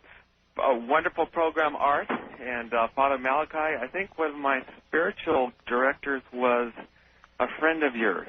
Namely? Father Menard. Oh, yes. Ernest J. Menard. Yes. And I was a seminarian with the Pre-Month Detentions in L.A. for a while. But I wanted to talk, first of all, would you tell Art something about the 3 days of darkness when I'm done? Yes, I will, briefly. And I wanted to just mention, I wanted to talk about how I was a youth minister after getting out of the seminary. And we were asked by the bishop to go to Ogden. And we were told why the bishop wanted us to be in Ogden. And we did a retreat for 110 Hispanics. And dozens fell on the ground frothing. And I realized that I was not prepared for that. And so I fasted for about 3 days while we were doing that retreat. And no ills happened. But later on in Oregon, I met somebody who was heavily involved in New Age and occult. Yeah. And I got an inner word that says, get out of the room fast. And I was trapped between, it was a real small room and crowded and couldn't get out without making a scene. So I waited a couple minutes. And that night, I had my first out-of-body experience. I was basically grabbed by a demon. Mm-hmm. And I've had occasional out-of-body experiences since then, and basically they are stopped by the name of Jesus. That's right. It's the only means at that stage. Get free of it all as soon as possible. Yeah, those people who are involved in out-of-body experiences, don't use the name Jesus. Dangerous? Doctor, thank you for the call. Very dangerous. Very dangerous. Very dangerous. Any truck with that, and you're into what they call, you're onto the middle plateau. And that's a very dangerous situation. Doctor, 3 days of darkness? Yes, there's no doubt about it. There are going to be 3 days when there's a great darkness over our earth, and during which it will be dangerous to be abroad, to be outside your home, and even in your home it may be dangerous. 3 days without sun? 3 days without the lateral light we're used to, Art, yes. Without that. But it's like everything else, when it takes place, they will endeavor to give it an astronomical and a geophysical explanation. You know, so much of what you're saying this morning, my audience knows, you might not, because you're in Manhattan, where I presume that you've not been able to hear me. Yes, I've heard everything you said tonight. Well, tonight, yes. But, Doctor, in just the past week, I don't know why, I asked the audience, yes, if one day you arose and the sun did not come up, what would you conclude? I just asked them that general question, and... what was the answer? The answer was, many answers were flippant, yes, but many answers were they would conclude that the end has begun or that a change is definitely upon us. It was just, it's eerie to me that I even asked that question. I know. All right. East of the Rockies, you're on the air with Dr. Malachi Martin. Where are you calling from, please? From Fort Myers, Florida. How you doing, doctor? How you doing there? What's on your mind? Okay. It's something that's been worrying me, how a lot of leaders, religious leaders like the Pope and Mother Teresa and even, political, like Boris Yeltsin is, very ill. Yeah. And I was wondering, is that like a big sign that it's coming now or soon? Yes, it is. That these main leaders or apostles or leaders in the world are ailing. It means, for me, it's an indication of the end, the end of an era, the beginning of a new era. Well, he's right about that. Mother Teresa, of course, is ailing. The Pope. Yes, the Pope is ailing very much, very much. In fact, within 12 months we may have a new Pope, for all we know. And Boris Yeltsin is ailing, but he's not the only one. There's something happening, and in human history, if you look at it really cohesively, you'll find that no era ends with a plonk like that, and the next one starts. They always dovetail. And our past era is now dovetailing with a new era, which is a bit frightening, quite frankly.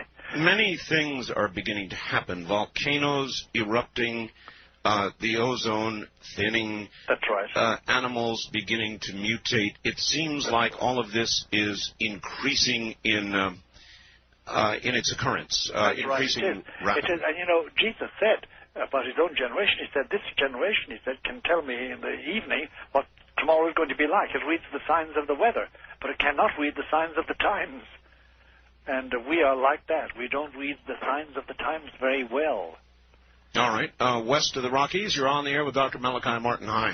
Hi. Thank you for having me on your show, Art. Yes, sir. Where are you? I am in the Bay Area, California. Yes, sir. I have two questions for, is it Father Martin? Yes. I am, Art, I'm an attorney, and I've also been a Christian for right around 17 years. Yes. I've been studying demonology almost as long. Yes. And I have two questions for the Father and a couple comments, if I could. Go. Yes. First is, what is the, well, let me preface this and say you have mentioned a couple of times that it's when you do exorcisms, there's a conflict of the wills and driving the spirit out. Primarily the wills. Yes. So what is the basis of your authority to cast out a demon? Christ. Okay, yeah, you've been a little bit weak in referencing that, and I would go beyond I didn't mean to be weak at all. The blood of Jesus is what... I didn't mean to be weak at all. It's Jesus Christ. Okay, that's good. The second question is, I am, denominationally speaking, more of the Protestant tradition, and I would ask you, can a non-Catholic, without the Pope's authorization, do exorcism? I've never come across one yet. Okay. But it may be, but I've never come across it yet. They come to us, even though they remain Protestants, they remain Methodists and Lutherans and Mormons and whatever, or Jews or Muslims or Buddhists, but they come to us for exorcism. Okay. Well, I'd like to proffer that you're speaking to somebody who's done a number of exorcisms. Just good. Through my life, I'm not a Catholic, and I don't have the Pope's authorization, but if it's okay, I'd quote two scriptures, Art, for the benefit of your audience to support that. Have they succeeded? Is that okay if I do that, Art? The question was, have they succeeded?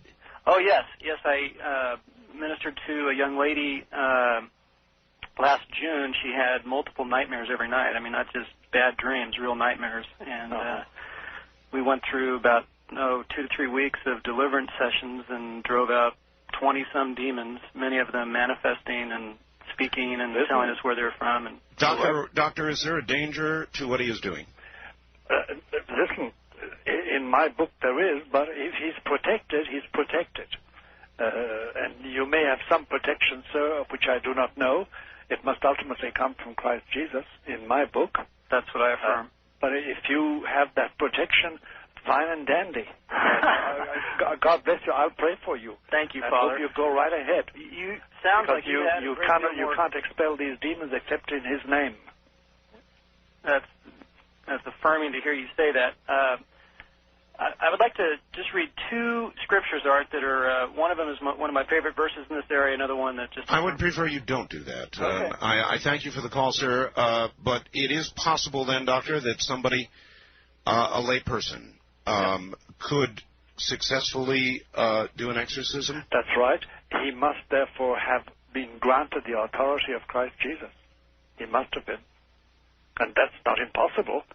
It's not necessarily absolutely metaphysically necessary to come through a churchman, through an ecclesiastic. Normally, in my life, it always has. But if somebody else can do it directly with a gift from the Lord, more power to him. Doctor, there was a recent movie. I don't know if you're a movie goer. It was called, I think in its final version, Prophecy. Its working title during production was God's Army. It was with Christopher Walken. Are you aware at all of that movie? I know. I heard about, read about it. I didn't see it. I don't go to movies very much. It basically imagined a second great war between heaven and hell. is such a thing possible, some second great war between heaven and hell? Or is it simply, yes? Yes, there is going to be one final clash. One final clash. And we're on our way to it, but we're not there yet. But we're on our way to it. How close to it do you think we are? Of course, Art, you and I know, as sensible men, it's very hazardous to guess at timings. Yes. The one thing that's difficult are dates and times and hours and places. But, given what is happening to the nations, given the existence now of the New World Order as a fact of life, and not a theory, and not a plan for the future, and given the rising sea of very disturbing things happening, men and women, negative things, we are approaching a point when something has to give. And it would seem to be on a global level, and would seem to finally involve spirit, morals, ethics, finally the final battle. So what time? Well, I think that we're going to enter in these remaining years of this century, we're entering a period of severe chastisements, severe hardships throughout the cosmos, throughout our Earth.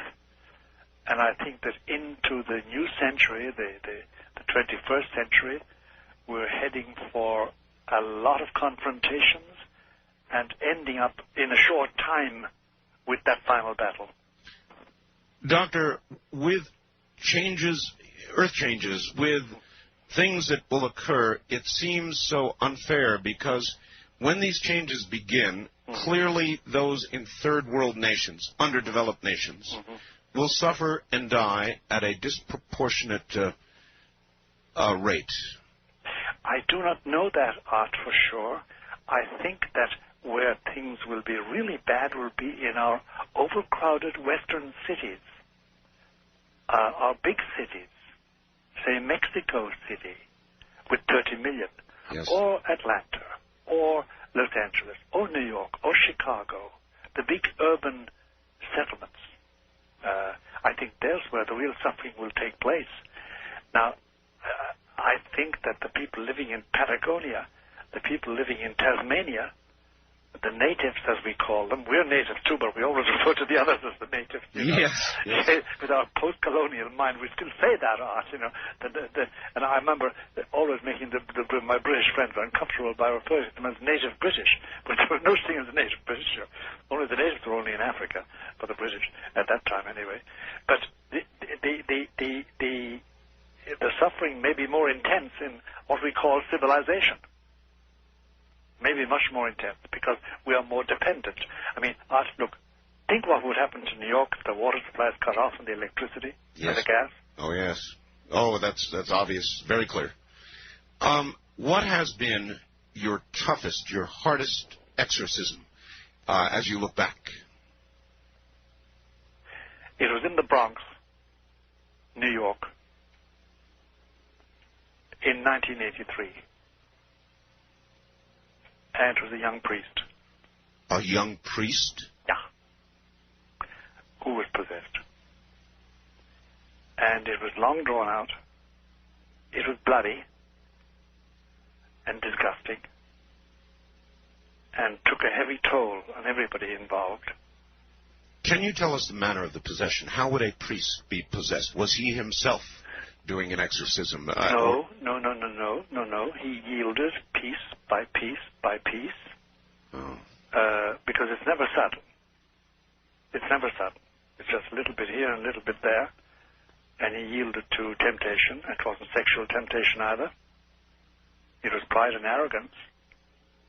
And then this mystery of choice comes in, the selectivity. As I said before earlier in the broadcast, Art, there's no profile. We try to create a profile. There's none. Some men who are very naughty are not possessed. Some men who are possessed are not very naughty in their lives. They're not crooks. They're not evil in that sense, but they are possessed. So, but why he yielded. God only knows, it's free will, of course. But it was a very distressing thing and involved a lot of people, involved his whole family, involved his whole parish, involved the local bishop. Wow. And it was very distressing. And he emerged from it, but he succumbed after a short time. He died. He died. He was cured. He was saved, but he died, and he came out of it utterly white. And he was a young man with a big shock of red hair, and a young man. He was a young priest. But the rot had started very early on in his family. He had never told anybody anything about it. And it was the most distressing thing I've been through.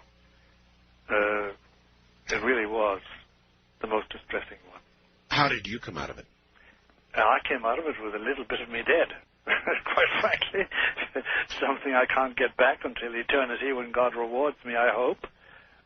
But something in me died. It takes a little piece of your, of what, Doctor, your faith of... No, it takes a little bit of... You know, Art, look, we're both adults. You know what vitality is. Yes. And what, verve, and as the French call it, sans d'attaque. Yes. The power of tackling something. Of course. When that's diminished and diminished and diminished, then that's why I speak about little bits of you departing. Little bits of you die. It's a sacrifice you make. You can give, as we the analogy I use, those children to whom you give love. You can't get it back. Of your life essence or energy. Yeah. You can't give it to somebody else. You give something which is of your very soul, and we willingly do it as parents or as parish priests or as counselors. But I know sufficient number of psychiatrists and psychologists, and I know they expend themselves for the sake of their patients, and they can't get back what they give. They get money, sure, yes, but that's no substitute at all. So then when it happens to a priest or somebody of great faith or service to God, it is harder, it is deeper, It is. And, that's, if you were to get close to the present Pope, that's what strikes you about him at certain moments. The complete draining of his spirit. I remember I had to convey a message to him once. He came home from a 10-day tour of the Far East. And Doctor, we're at the top of the hour. Are you constitutionally capable of another hour? Yes. All right. The following comes to me, as you might imagine, unsigned for a good reason. Doctor, I'm going to read you something. I'd like you to react to it, if you would. Certainly. Dear Art and Dr. Martin, in 1991, I made a pact with anyone that could get my girlfriend to come back. The response was by Satan. At that point, my eyes literally rolled back, and I heard only two words, 1 year. 1 year later, she broke up with me for no good reason. Several months later, I was asleep, had a dream that I was looking at myself in a mirror brushing my hair. When I looked at my eyes in the mirror, they turned totally black. The person was me, but the soul behind the eyes, evil. At that point, I knew exactly who it was, what I wanted, and how it got there. At this point, I was awake, tried to get up and turn on the lights, but was physically pushed back down to a prone position and could no longer move even a finger. To make matters worse, the bedroom door slammed shut, and I was cut off from the light in the hallway. What happened to this person? This person accepted possession and was possessed and infested, and the demonic power took over. I'd love to know what happened subsequently. There's no doubt about it. It's a genuine, everything there is genuine, unless it's copied from a book. But it's they're genuine phenomena. These things really happen. Doors slam they really shut. happen. They do. But you see, the point is this: that if you go to a doctor and tell him that, he sends you to a shrink. Sure. But it doesn't help to go to a shrink with these things at all, unless the shrink knows what he's talking about and sends you off to an exorcist. And apropos of that, remember you also got a letter or a fax from somebody asking you to cease and desist from this conversation. Correct. I now know my reading of that is that their lifestyle is disturbed by being told the truth about demonic possession and harassment. To get back to this particular gentleman, I would love to know the result of, he won't tell us this time, perhaps some other time he will, tell us what happened to him subsequently. Everything that's there sounds absolutely genuine. Has happened, is chronicled, is known to have happened to others, and is genuinely the effect of demonic infestation. All right. One other, Doctor. Could you tell us, please, more about what you believe may be seen in the sky? You said keep your eye on the sky between now and next spring. What should we be looking for? And then, as a matter of fact, before you answer that, also he says, can we obtain Dr. Martin's books? Yes, they can. You have many books. You've been a very prolific writer. 16, and I have one at the present moment called Windswept House, which is about the present condition of the Church of Rome and of the present Pope, and what's going to happen shortly to both. Because people may not realize it, because of the flourishing condition of the Church, apparently, we are in deep crisis in the Roman Catholic Church. And I'm a priest. I say Mass every morning. I baptize babies. I hear confession, etc. So I'm a traditional priest. But I know we're in deep doo-doo, in deep trouble. And this book is about, that's my latest book, but it's the 16th book I've written. It's called Windswept House. That's right. Published by Doubleday. Doubleday. So your books are generally available in bookstores? That's right, they are. Or in paperback. This one is still not in paperback. It will be next year. What, Doctor, are ghosts? Ghosts? Yes, sir. Genuine ghosts are visitations by people already dead who are allowed by God to visit the living for some reason or other, usually known to the person visited, but not admitted by them until they wake up. There are some cases where what we call ghosts is demonic infestation of a house or a city or a street. It does happen. Have you had occasion where you have exorcised a spirit or a ghost or whatever it is from a house, from a structure? House, yes. In a house, yes. Going from room to room and expelling the demon. It must be done. I'll be doing that in December in Washington, D.C. You are in your 70s. Right. Again, I ask you, concern about yourself. Does there not come a time when physically you should refrain from doing this? Yes, and I have refrained to a large extent. It's nothing like the febrile activity of my 40s and 50s and 60s. No, I haven't. Then I've had open heart surgery and 2 heart attacks. So, simply the nature of things has imposed a certain restraint on me. Were either one of these heart attacks associated with exorcisms? One of them was. One of them was? Yes, the bad one. But that's the price you pay. And Art, we're only here for a short time. It is true. It is true. All right, let's go back to the phones. West of the Rockies, you're on the air with Dr. Malachi Martin. Hi. Where are you, please? I'm in Fairbanks, Alaska. Fairbanks, Alaska. Yes, sir. What's on your mind, sir? Say again? What's on your mind? I have a question for you. I used to be involved in magic before I was a Christian. Uh-huh. And so many demons and all that kind of strange stuff. Yes. The question I have for you, though, is now there's a person up here who is infested with them. Who's in touch with what? Demons. I mean, you can actually see it because some of the stuff he does. Yes. And I was just wondering, as a Christian, should I even attempt to cast them out or just leave them alone? Oh, that's a good question. It is. Unless you have special authority, don't touch it with a rod. Don't touch it. Keep away from it. Protect yourself. Don't attempt to deal with it. Is that clear enough for you, caller? Yeah, that's fine. It's stronger than you. It's more intelligent than you. Okay. All right. Have a good morning and stay safe. East of the Rockies, you're on the air with Dr. Malachi Martin. Hi. Hi. Good morning to both of you. Art, like I said, I'm sorry I hadn't been listening this morning, but I am taping it for later listening. Where are you, sir? Yeah, I'm sorry? Where are you? I'm in Fayetteville, North Carolina. Right. My name is Bill. Hi, Bill. Art, I got a question for you and also one for Dr. Martin. Yes, if I remember correctly, if you want to jog my memory here, you said that you had a story about a Ouija board which you would not dare tell. That's right. Okay, that's all I wanted to know about that. But That's all I'm willing to say. yeah. Hey, Dr. Martin, Yeah. it's a pleasure and honor to speak with you, sir. Thank you very much. Yes, thank you. I was listening to Art's show earlier, and I believe Sunday night you had a Dreamland thing where you had a seance. Is that correct, Art? I have a recording. I didn't have a seance. I wouldn't I wouldn't do that. Yeah.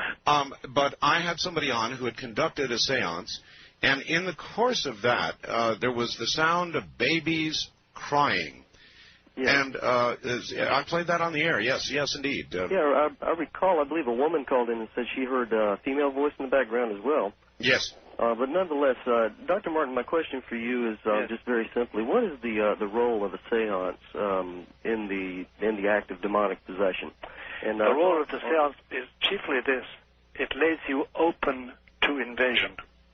Because the essence of a seance is the sitting or standing or lying down, it depends on what physical posture they take, and trying to communicate and to commune with the spirits. And that means opening the channels of your mind and will. And if you do that, you're sitting duck. A sitting duck. All right. First-time caller line. You're on the air with Dr. Malachi Martin. Hello. Hi, this is Rita. Yes, Rita. I have a question. My sister-in-law that lives with us is mentally retarded. Yes. And I feel that sometimes what I see coming out of her is like a demonic thing. What happens is, if you ask her who her friend is, and you ask her in a certain way, she'll say, well, my friend is Satan of the Black Mountain. Mm. And if my daughter knows how to get her going and just get crazy. And I just wonder sometimes if... Has she always been like this? Well, not from the start of my marriage to my husband. See, he told me, he said she's evil. And she has evil ways about her. Has she always been retarded? As far as, yes. As far as he knows, she was born that way. And she's got, like, the mentality of a 5-year-old. Mm-hmm. That's what the doctors have said. Now, I've seen her as normal as you and I. I mean, I don't know how you are, but I mean... Yeah, you can presume we're normal. Yeah. But I mean, my daughter pretends to vomit, and she'll just go off. Yes, and I'll tell her, I'll say, will you stop? Just sit there and stay calm. Ignore her, if you can't do it. Doctor, it brings up an awfully good question. A retarded child, is that an easier target for possession? No, it's not. It's not. There has to be collaboration of the will for possession. Doctor, I wonder how many people in mental institutions all across this country, instead of being mentally ill, may be possessed. I've only gone through, with a psychiatrist, I've only gone through 2 mental institutions, let's call them that. Yes, sir. And over 50% are obviously possessed in those 2 places. So then even in the case of a child like this lady's child, you would recommend, based on what you heard, that perhaps she sees somebody like yourself? Yes, somebody, authorities do something about it. But it's very hard to judge a case like this at this distance. But from what she says, it looks like that. All right, ma'am? It looks like she could be possessed? It could be that she could be infested, yeah. Yeah, because, I've talked to a priest. Yeah, I'm Catholic. Yep. And I've talked to a priest, and they think I'm crazy. What I see is I can't get her to open up or to be this way in front of anybody. But it's like the sheep that is the wolf that's under the sheepskin. Yeah, I know. You're being very much more accurate than you know in describing it. You must find a good priest. And I've talked to priests that say that they wouldn't touch it with a 10-foot pole. Of course not. They're afraid of their pants. And they say is that most priests, doctor, or a majority of them? Unfortunately, today, a majority. Because, you see, now when they're training in seminaries, they're not given any formation whatever. They're given no formation, no theological formation, and no instruction. And then a lot of them, a lot of the professors in seminaries, a lot of the trainers, a lot of the bishops don't believe in the devil. How? And that's great PR for him, because it means, as you know, during the war, the successful spy was the one nobody knew was a spy. Well, how can, a dumb question from a layman, how can a priest believe in the Almighty and not the other force? I mean, because actually, Art, it's a very telling question, and it's an intelligent question, because overall their faith has weakened. I said before to you, it's a dimension. It's not a quantum. It's a dimension, and overall it has. And if you, I have done this. I've probed people who don't believe in this, and I find that their belief in the resurrection of Christ Jesus, their belief in heaven, their belief in hell is all shaken to bits, sometimes non-existent. Can I ask you about a very sensitive question again regarding the fallibility of priests? In America, in the church, there have been too many stories, Doctor, of priests after their vows of celibacy who have then... Pedophilia. Yes. There have. There's no doubt about it. There is a plague of pedophilia. Now, by the way, look out. There are 55,000 priests in the dioceses of America. And of that amount of 55,000, about approximately 2 to 4% have been found guilty of pedophilia, have been pedophiliacs. It's still too much. And there's no doubt about it. There's been a plague, and it's been worsened because of the policy of bishops to cover things up. Whereas, if you find a pedophiliac, priest or layman, you go to the nearest precinct and report him, in my book. Yes. But they didn't do that. They covered it up. And they transferred the man to another parish with more little boys and little girls to be violated. And therefore they have had a very severe amount of trouble. And by the way, since 1985, the church in America has spent well over $500 or $600 million in out-of-court settlements. Oh, my. And that's the money and the dimes and the nickels of the faithful.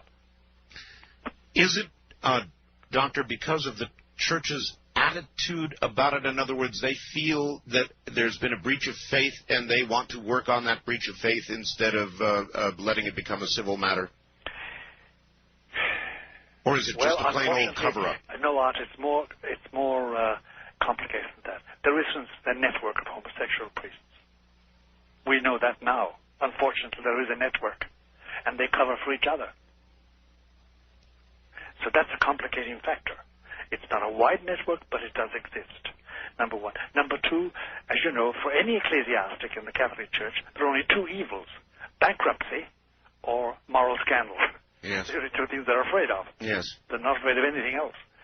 And therefore they try and cover anything up which breeds scandal, because that destroys prestige and finally stops money, stops people contributing. What are your feelings about vows of celibacy? I'll tell you something.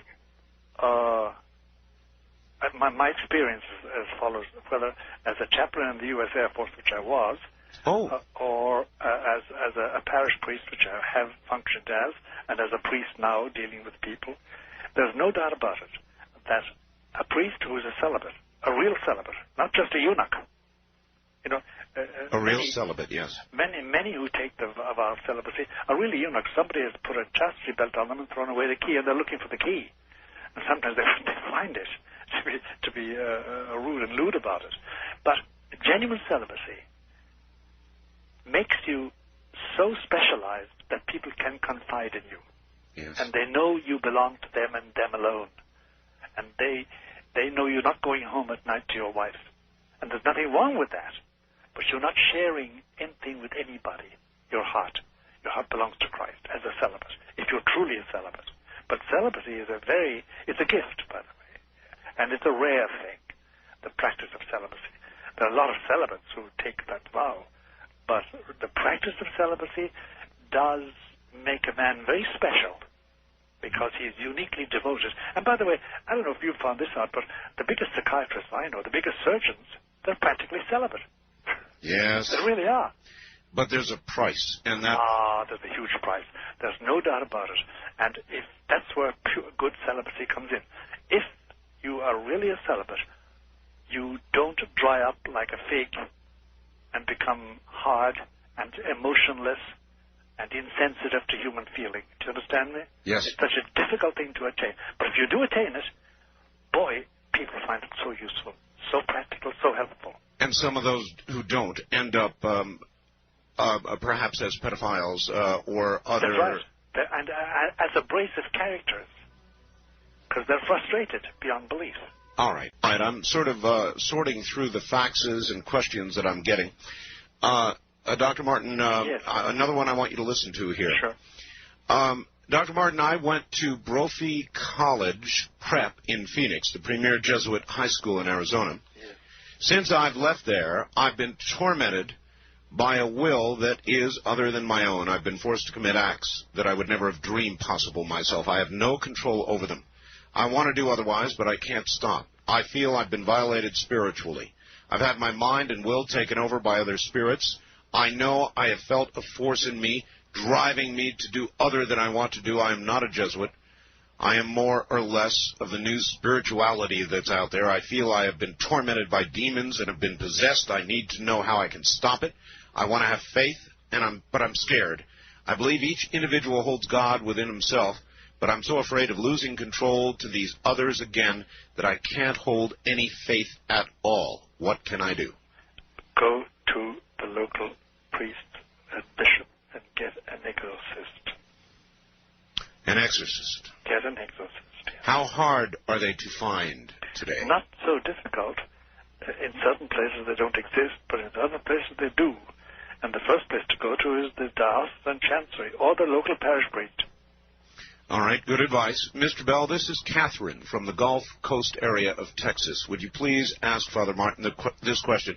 Father John O'Connor, not Cardinal John O'Connor, yes, said because the energy loss from a true exorcist is so great that a Catholic exorcist lives only about 15 years after he is deeply involved in this. He further says the hatred from the demon is so horrendous that it literally drains him.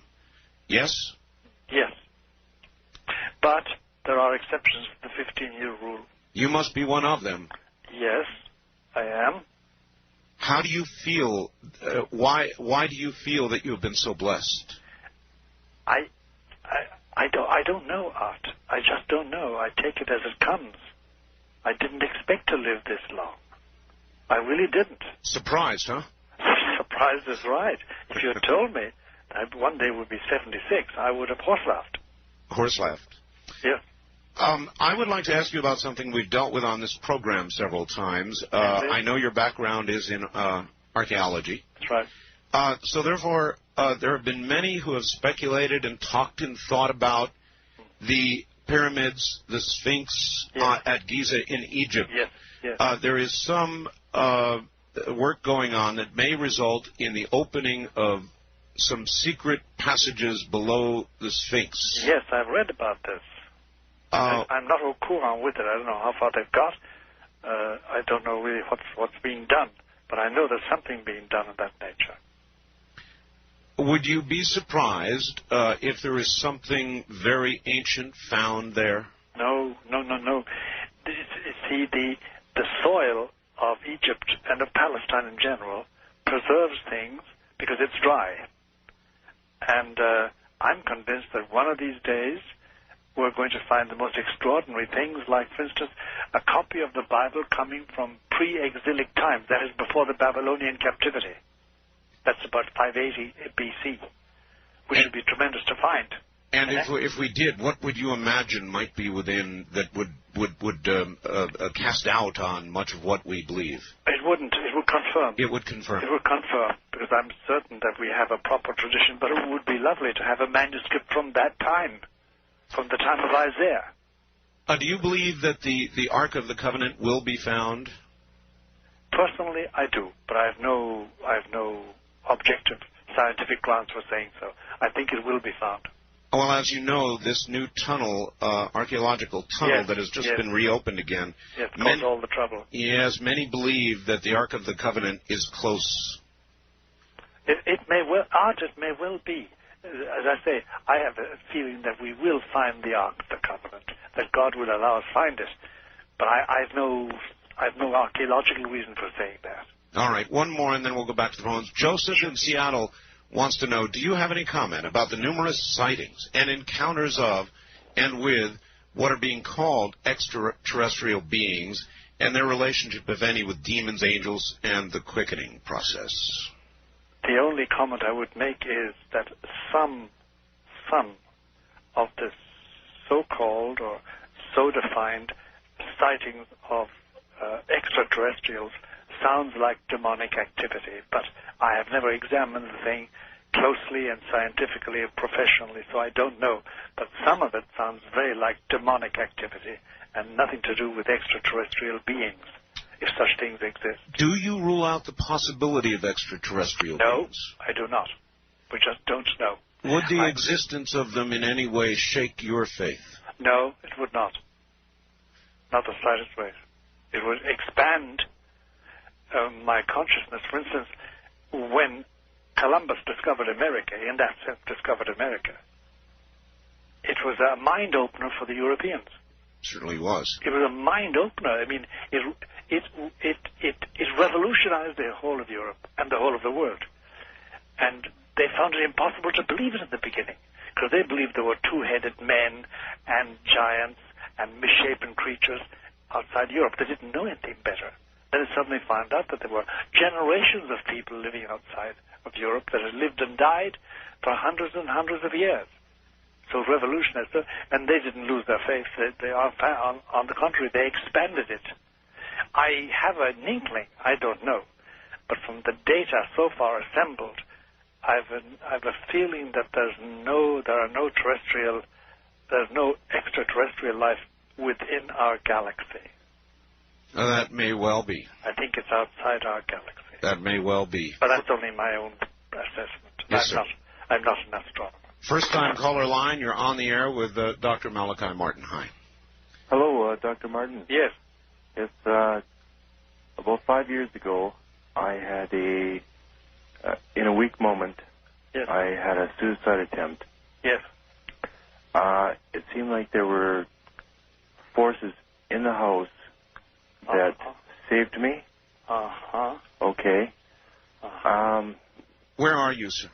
I'm in Vancouver, Canada. Okay. All right. Yes. Okay.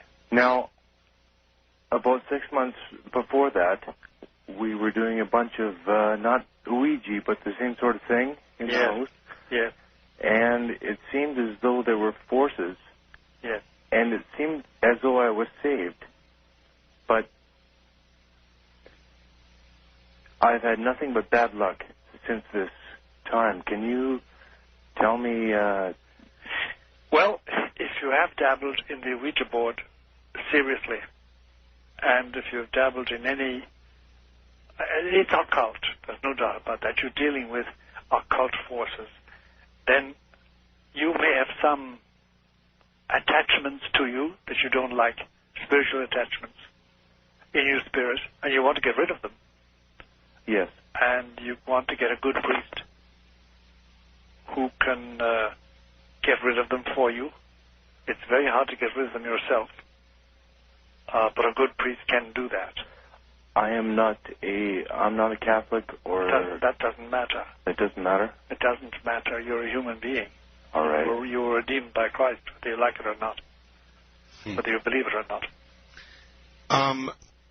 So seek proper help. That's right. Doctor, the nature of suicide... Yes. What happens to a soul that commits suicide? Well, you know, it's called Satan's eighth sacrament, suicide. There are 7 satanic sacraments, apparently, but so suicide is the 8th one.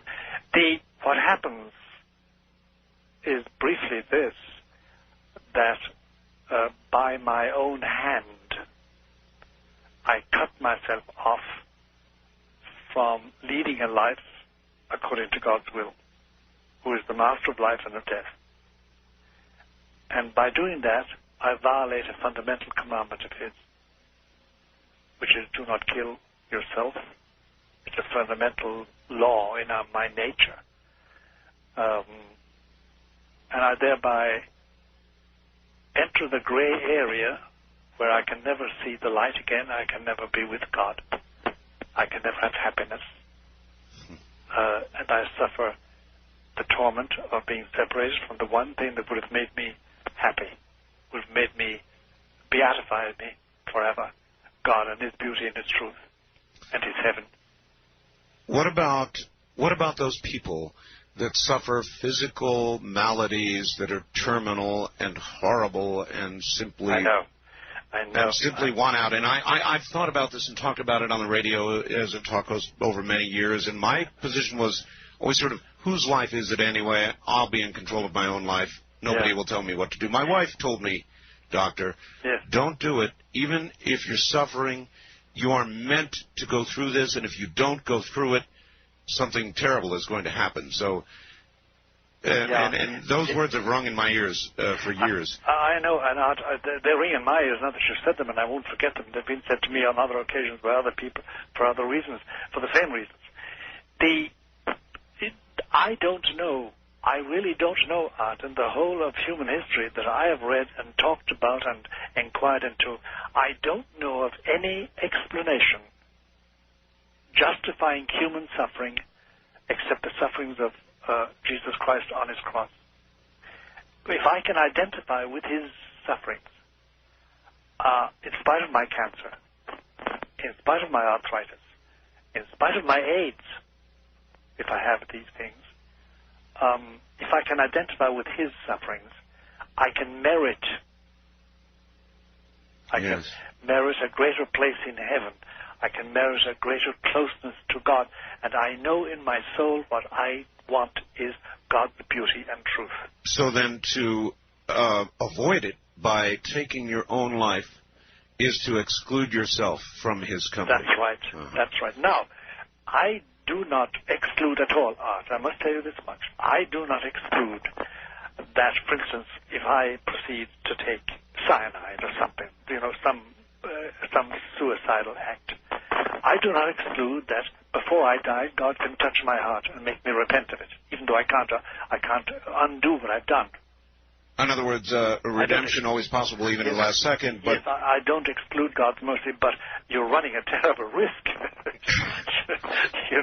The numbers might not be with you. That's right. All right. Wildcard line, you're on the air with Dr. Malachi Martin. Good morning. Yes, thank you.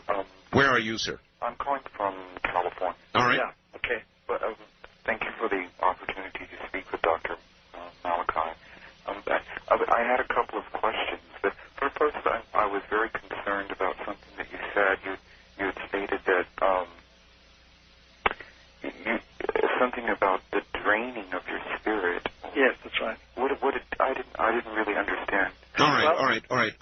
Let's try and explain that again. In the course of an exorcism, your spirit is drained, or a piece of you is lost forever. Is that about right? That's about it. You give out something you can't get back. Otherwise, you're no good.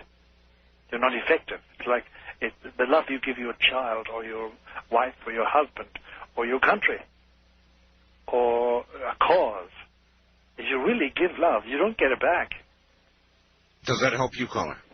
Well, I just wanted to humbly say that there is that one infinite spirit of love that is inexhaustible.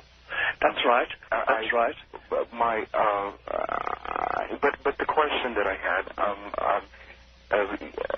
in my studying of metaphysics, and I do stay within, the matrix of Christian principles. Yes.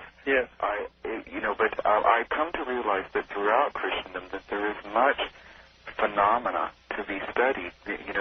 From the Appalachian people who handle serpents and drink poison in the name of Christ, and glossolalia in the church, stigmatas, and these exorcisms and apparitions, and so your question is? Well, I just wanted him to comment on that. And another question that I had was yes? Is not the revelation, in your thinking, a prophecy of mass exorcism? Mass exorcism, I never heard of that. I don't think it's possible. Too bad. It's it's just not possible. Too bad. Because we could use one. Well, we could, Art. We could, but this is one-on-one. One-on-one. It's always one-on-one, isn't it?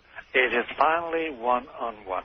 There is such a thing as a demon sharing several people.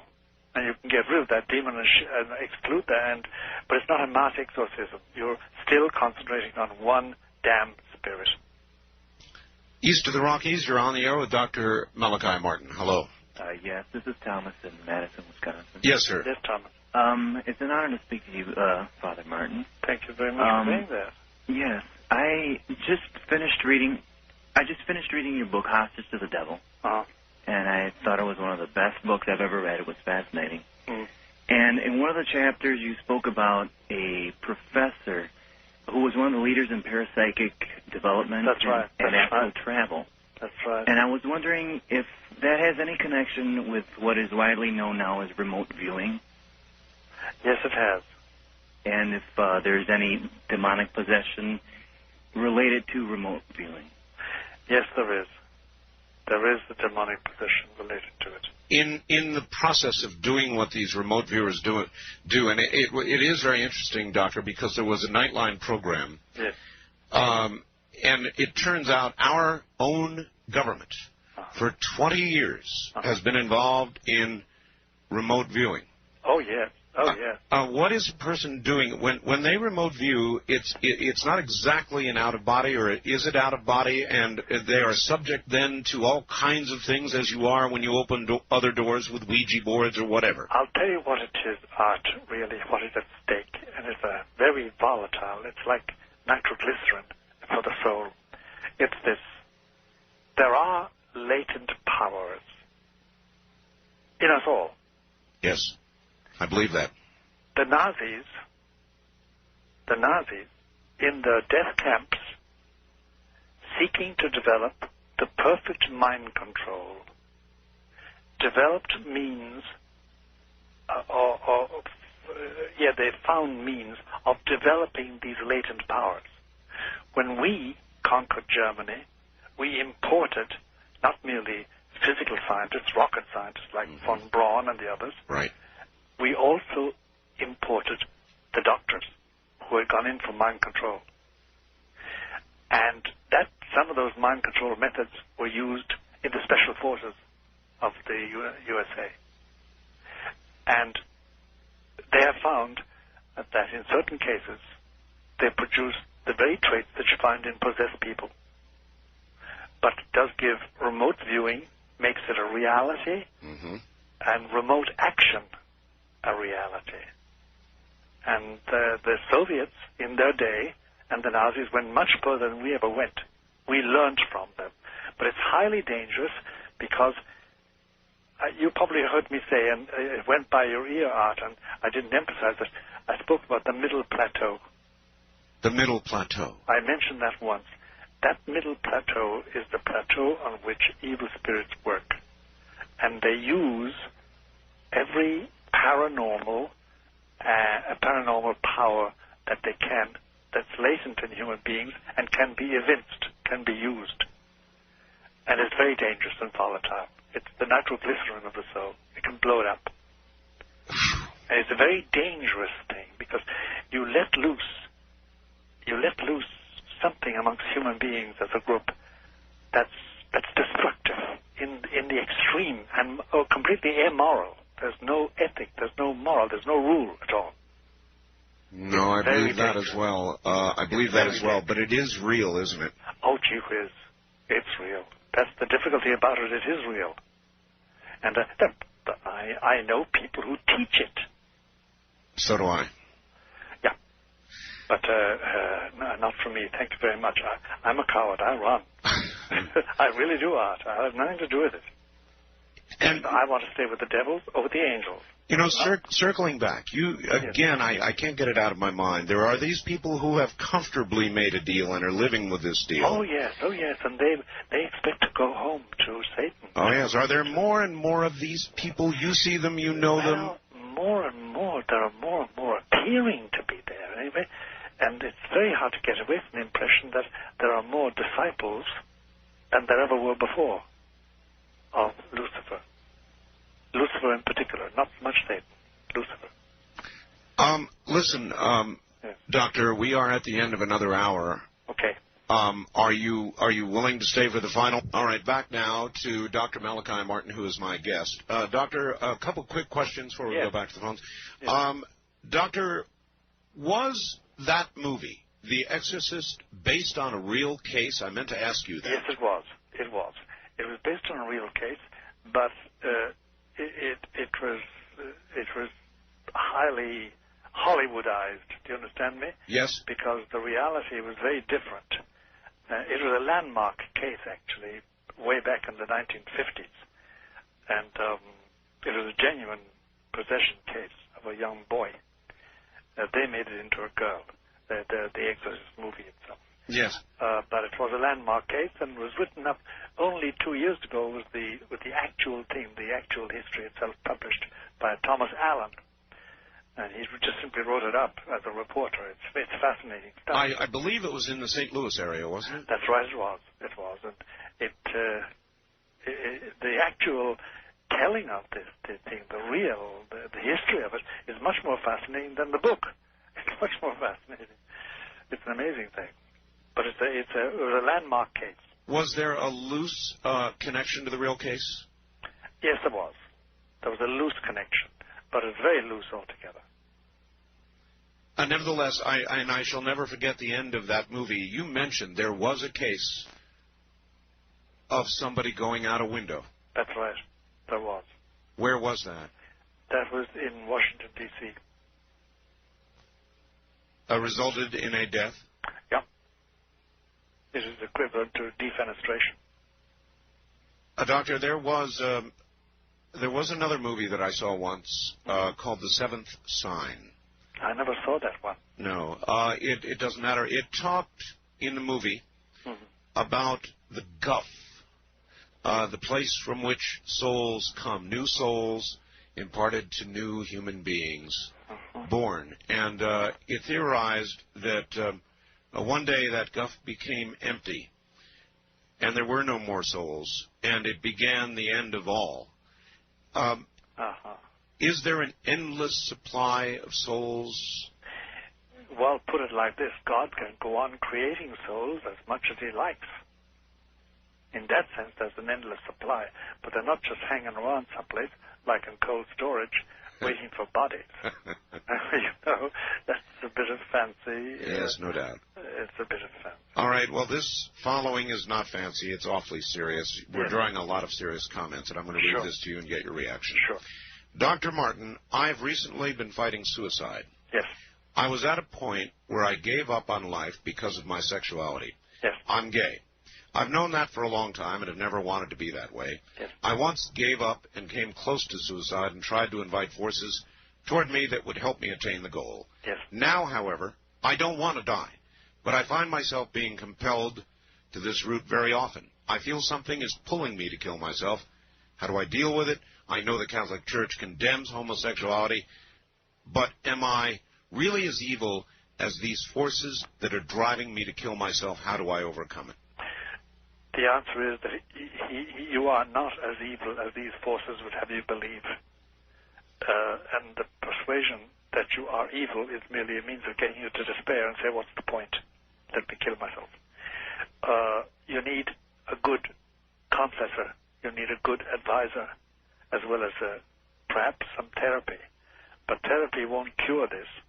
It's a question of asking God's mercy and getting it, and getting out the solution for sins, and starting the long process of cultivating friendship with God. It can be done, and a good priest will help you, and there are good priests. All right. On behalf of a lot of people out there, I'm going to ask this. If someone wanted to try to ask you, Father, a personal question, is there a way to do it by writing to you, or is there I know you have a web page. I have a web page, but perhaps they want to make it more private than that. In that case, they can address a letter to me at the following address: 217 East 66th Street, New York, 10021. that will be confidential. I may never answer, but I usually answer all my letters. Well, that's going to be a chore. That's going to be some chore. That'll keep you busy. Yeah, but 217 East 66th Street, New York, New York 10021. That's right. All right. In addition, you do have a web page, and I presume somebody could send you email. Yes, they can. All right. That web page is linked on mine, so a lot of my audience will know my web page. You can go there and link immediately to Dr. Martin's. On the first-time caller line, you're on the air. Hi. Yes, I'm calling from Honolulu, Hawaii. Yes, sir. My name is Father 𝗟𝗓𝗡𝗏. I'm a member of the Russian Orthodox Church. And, yes, sir. Hello, Father Malachi. Hello, Father. How are you? Very good. We've been hearing an awful lot. I'm a member of the Russian Church abroad, which is old calendar, and very opposed to the ecumenical movement. Gotcha. And, with the 𝗟𝗏𝗓𝗏 document accepting, basically was against the Uniatism, but a mutual acceptance of both the Roman Church and the Eastern Church of Sacraments, both ways. And the Patriarch of Constantinople, as you well know, is trained at the Oriental Institute by the Jesuits in Rome. That's right. I was wondering if you have any insight. Both he and Pope John Paul have both expressed that their desire is for the Church to unite, the two, as they say, called the two lungs of the body of Christ to unite by the year 2000. What insight do you have in this? Well, I'll tell you, Father, I didn't get your name. Father what? Father 𝗟𝗓𝗏𝗏. Father 𝗟𝗓𝗏𝗏. Father 𝗟𝗓𝗏𝗏, I wish I had better news for you in this matter. I can tell you exactly where we stand in the matter. But both Bartholomew and Alexei of Moscow, but talking about Bartholomew as the head of the of Constantinople Church, I have both stressed that at the present moment there's nothing in sight.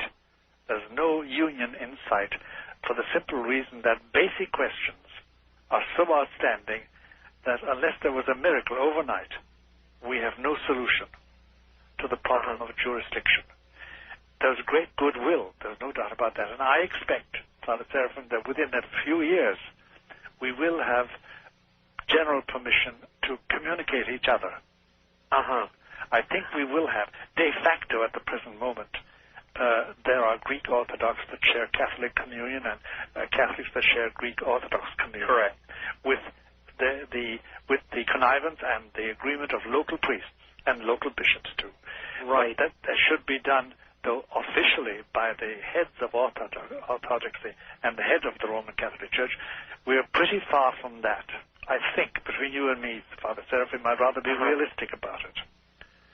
How does the Pope see the 𝗟𝗏𝗓𝗏 document, which effectively was against Uniatism, but did accept on a unilateral basis. It did accept the validity of both churches and their sacraments. Oh, it did. And by the way, we didn't even need that document because we have always accepted the validity of Orthodox sacraments. My God. For instance, when Greek Orthodox are dying and they have a Catholic spouse or a Catholic, I absolve them with the Greek priest. We both work together. Doctor, yes. I'm a layman's question for me, and we deal with this all the time on the air. Sure. Over all of human history, so many men have killed so many men in the name of their Creator. That's right. They have. We know that. We know that. We're just coming to this realization, but we still do it, to a large degree. Yes, we do. We still do it, and it is an aberration. You had, for instance, in the First World War and the Second World War, you had the example of French chaplains to the French armed forces, invoking God's grace for victory over the Germans. And you had on the German side, German chaplains invoking God's help for Germans to have a victory over the French. Exactly. It becomes at a certain stage ridiculous, and it's counterproductive. This is a stage through which religions have gone, and I think they're now getting to the stage of saying it's all foolishness. There's no such thing as God sanctifying killing or industrial slaughter. That's what I always thought, and I think that has moved many away from faith. It sure has, and it has disaffected many Catholics and many believers, both Jewish and Muslim and Christian and Catholic. All right. It disaffected them, and it's our own fault. It's our own fault. It's not God's fault. I suspect much. Yes, indeed. I suspect much of what occurs on Earth is free will and all that. Sure. West of the Rockies, you're on the air with Dr. Malachi Martin. Hi. Yeah. Good evening, Art. Good evening. Morning, I guess. Good morning, everybody. Bob from Pocatello. Bob. Thank you. Yes, sir. Good morning, Father. Art, we thank you for getting some balance in your show, and glad it pleases you. What is your question? Well, yes, Father Malachi, thank you very much. I'm not of your faith, but that's all right. You believe in God. Understood, and we according to Scripture give thanks for the good works of all men. And sure, agreed. Do you feel that essentially that people? I know I got a book written by a man named Courtney Brown, which who was a guest on our show, and read it. And in that book, the question is this, and let me throw the question out before I give the background. Are people sometimes deceived in believing they are following truth and light when they might not be? And let me give you, for instance, in that book, he said that the good spirit that he thought was Christ was a translucent being, but at the same time, he said the purpose of his visitation to this man was to write the book, and at the same time, he renounced the time of Christ in there, the name of Jesus. And I wonder if you could expand on that as to why the name of Jesus. If there's no other name under heaven wherein mankind might be glorified. Yeah. Well, I'll tell you, the only thing is that Christianity holds that there was one Savior. His name was Jesus. He was born in Nazareth. He died in Calvary, and he was the Son of God. And that in His name, all men can be saved. All men and women can be saved. To be expansive, as we modern are now, although all men. But the point is this: that that's the essence of Christianity, and there's no other name given to us as that of a Savior, a universal Savior who is God and man. That's about as much light as I can shed on it. A question that has always bothered me, and maybe you can answer it. If I understand correctly, a child that is not a Christian, who becomes an adult and dies without Christianity, may not go to heaven, may not... may well go to heaven, too. It all depends. On? It all depends on the child's will, what he or she does with her will. Put it like this, not crudely, but put it as bluntly as possible. Art. If a good Muslim, or a good Jew, or a good Mormon, or a good Buddhist lives their life according to their lights as best they can, if they really avoid sin, and they can get the grace of going to heaven, but that grace comes to them through Jesus, even though if they don't know Him. So no, they're not excluded from heaven. It may be that answers a question I've long had. I always was under the impression that if one is not baptized, one can't go to heaven. No, that's not so. It's not so. That's not so. The equivalent of baptism, the cleansing of sin, and therefore the being pleasing to God, can take place through the grace of Christ. There are many paths. There are many paths. The only thing is that it's difficult to avoid sin. It's difficult to be a good man, a good woman. It's difficult.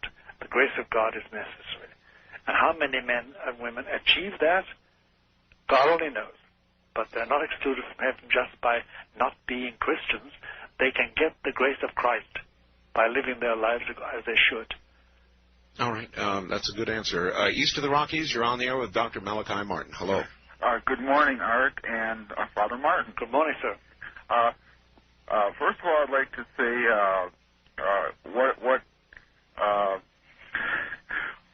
that a man like you I'm sorry, I was just trying to be complimentary. Where are you, sir? I am calling from Valparaiso, Indiana. All right, I presume Valparaiso. you have a question. Yes, I've had a problem since I was a child, and it has to do with what I consider in the harassment category. Yes. They seem to be wolf spirits, and yes, and I'm wondering if you have any type of familiarity with these type of things. I've had a recent experience, but I can spare you that if you don't have a lot of time. Well, that depends on Art, really. He's the boss of the time here. But I'll tell you something. This is not an unknown thing. You're not telling me anything new. Okay. And it can be dealt with.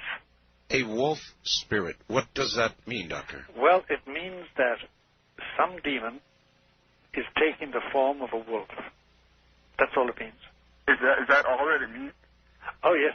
They take the form of wolves or of dogs or snakes. When I was a child, I used to watch the Late Late Show, and I was very frightened by like Wolfman movies and things like that. Do they take advantage of fears? Of course like they do. those? Of course they do. But there must have been some. I don't know your history, so we haven't the time. But there must be something in your background, either generational or your parents or yourself. I am half French. Well, that's still les Français sont aussi bien, tu sais. One quick thing. A person that claimed to be a seer had said that there was a person that was with me, and when I was at the place that she had said that, there was nobody with me, and she said that this was a large person. Could that have been a guardian angel? And that's the only other question that I have. It could have been a guardian angel, but by this time the guardian angel should have announced himself. Is fear an open door? Is what? Is fear Yes, it is. an open door? It is an open door. Surely you cannot go into a room to perform an exorcism with fear that overcomes your ability to deal with the fight ahead. Now to my guest, Dr. Malachi Martin, in Manhattan, where I suspect the sun is probably beginning to come up. Well, it's not quite up yet. There's a little bit of rain and rain clouds here. I see. But it's a good morning, though. It's not one of the three. Not one of the 3 days of darkness somewhere. No. It's just simply good old American rain. You know, and it's probably the tail end of some hurricane or something out in the Atlantic. All right. It's still, life is good. Life is good. Life is great. Doctor, a couple of facts questions. Do possessed people tend to cluster together or associate with each other? Yes, they do. Are there people in high government positions, such as mayors, councilmen, even presidents, national leaders, in your view, who are possessed? I have known leaders, without saying at what level, municipal, state, or federal, who I have known who were possessed. Yes.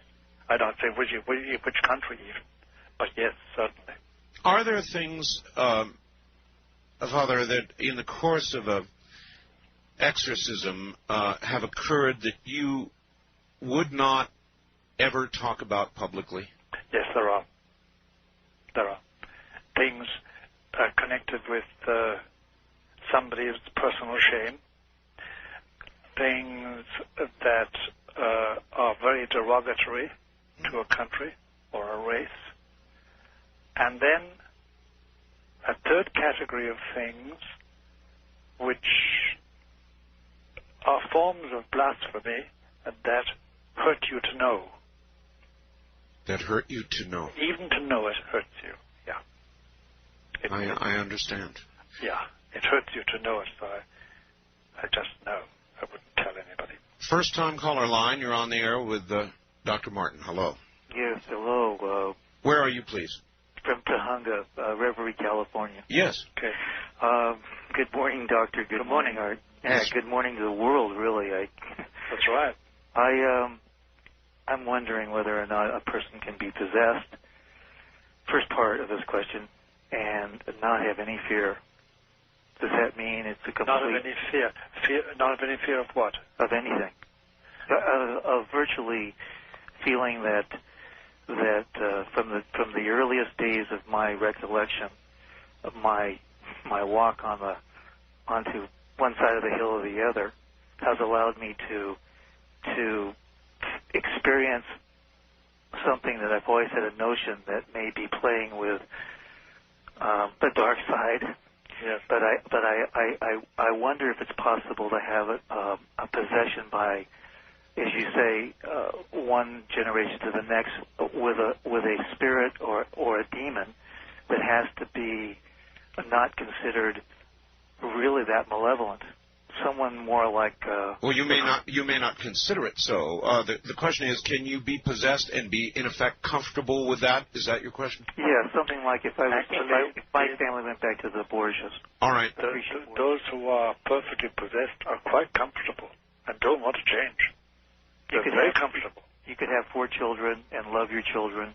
Oh yes, oh yes, oh yes, oh yes. And love those things in life, certainly, yes. Yes, but you will hand on something.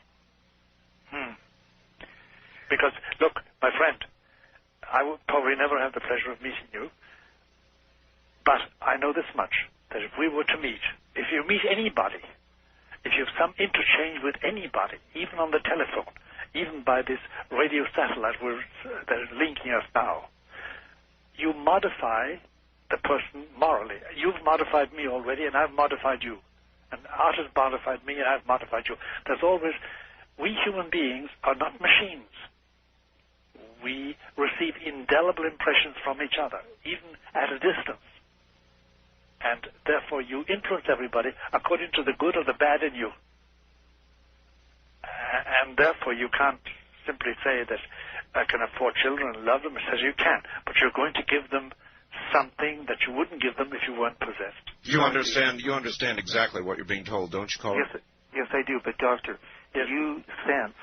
Do you go by sense or do you go by a knowing? You know or understand. It's a knowing, caller. That's not hard to answer. It's a knowing. All right. I would say to that person, just being a layman, seek somebody out, eh? That's right. That's right, I would. Wildcard line, you're on the air with Dr. Malachi Martin. Hello. Yes, is it myself? That's you. Okay. Where are you, sir? I'm in Wenatchee, Washington. All right. And I had a question, but I just was kind of really thrown off by something. Father Malachi, is it? Yes. Okay, pronounce it right. When you're talking about there are many roads to salvation. Yes. Am I interpreting that right? No, I didn't say that. There's only one Savior Art said that. and one salvation. Actually, I think Art said it. Well, we were talking about people not of the Christian faith, and I said there may be many paths. Many paths. But really, there is only one. It's just that it is possible, and the discussion was centering around whether it's possible for somebody not of the Christian faith to be saved, to go to heaven as we all would wish, and the answer was yes. The answer is yes. In the way you live your life. And the mechanism is there a scripture reference that I might look at, or?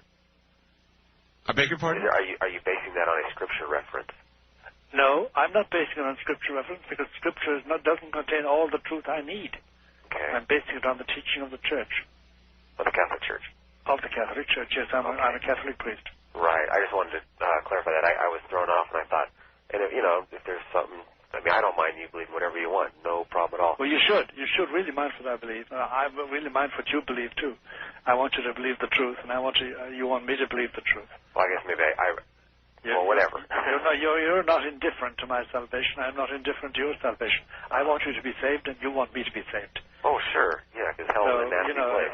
I can't be feckless and say, do what you like, believe what you like. No. I want you to believe the truth. And I say that with great love.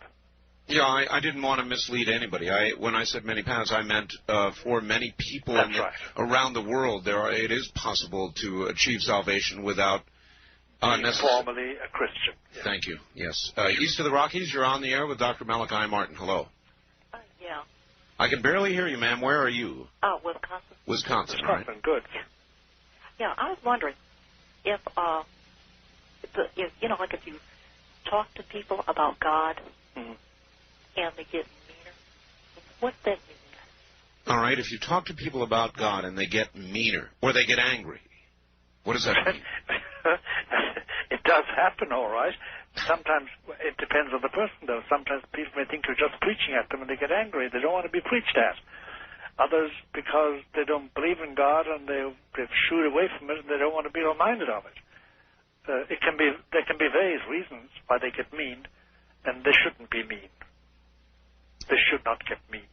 If there is a particularly violent reaction, then it might have more meaning, mightn't it? That's right. It might have art, yes. It would, if it is a particularly violent reaction. Mm-hmm. And as a Catholic, I often met that in my youth. When there was much more prejudice against Catholics. I get a very violent reaction from people. But people are funny, you know. They are. There was a TV show named that, I think. West of the Rockies, you're on the air with Dr. Malachi Martin. Hi. Hello. Hello. Hello. Hello, Doctor and Art. Yes, where are you, ma'am? I'm in Southern California. Okay. My question is, excuse me, what are your thoughts about multiple personality disorder? MPDs, as we call them. Yes. I'll tell you, the experience I've had working with psychiatrists is that the cases we've come across, over 50% are not what traditionally called MPDs. They are a question of multiple demonic possession. And how would that be determined which? Only by exorcism, by trying exorcism. I'll give you one case, concrete case, and I'll do it fast out. Okay, it's a woman, grandmother, engaged in certain rites, Satanist rites, affecting the life of her grandchild and her own daughter, and doing it in the name of Isabel, one of their personalities, and then suddenly switching to Hilda, and so on, multiple personality. But we decided that it was too Satanist in its tone, and we should try exorcism. And having tried exorcism, we found she was possessed. She entertained these demons. Oh, my. Yeah. Doctor, is Satanism growing? Put it like this. The incidence of Satanism, both the clergy and the police find, seems to be on the increase. Seems to be. Yes. It's very hard to know. It seems to be. Is it that it's becoming more open, more flaunting? We don't know. But certainly the incidents are much more frequent nowadays. And you never know. It's very hard to tell. You put that together with an 800% increase in the Northeast where you are in exorcisms. There does seem there's a special influence. Now, I should, but it's not relevant, perhaps, but I should tell you the attitude of the Roman Catholic Church for a long time has been that this is especially, it's a time of history, especially in which Satan, Lucifer, has special liberty, which will end with the year 2000. But it's a part of inner Catholic law, that. East of the Rockies, you're on the air with Dr. Malachi Martin. Hello.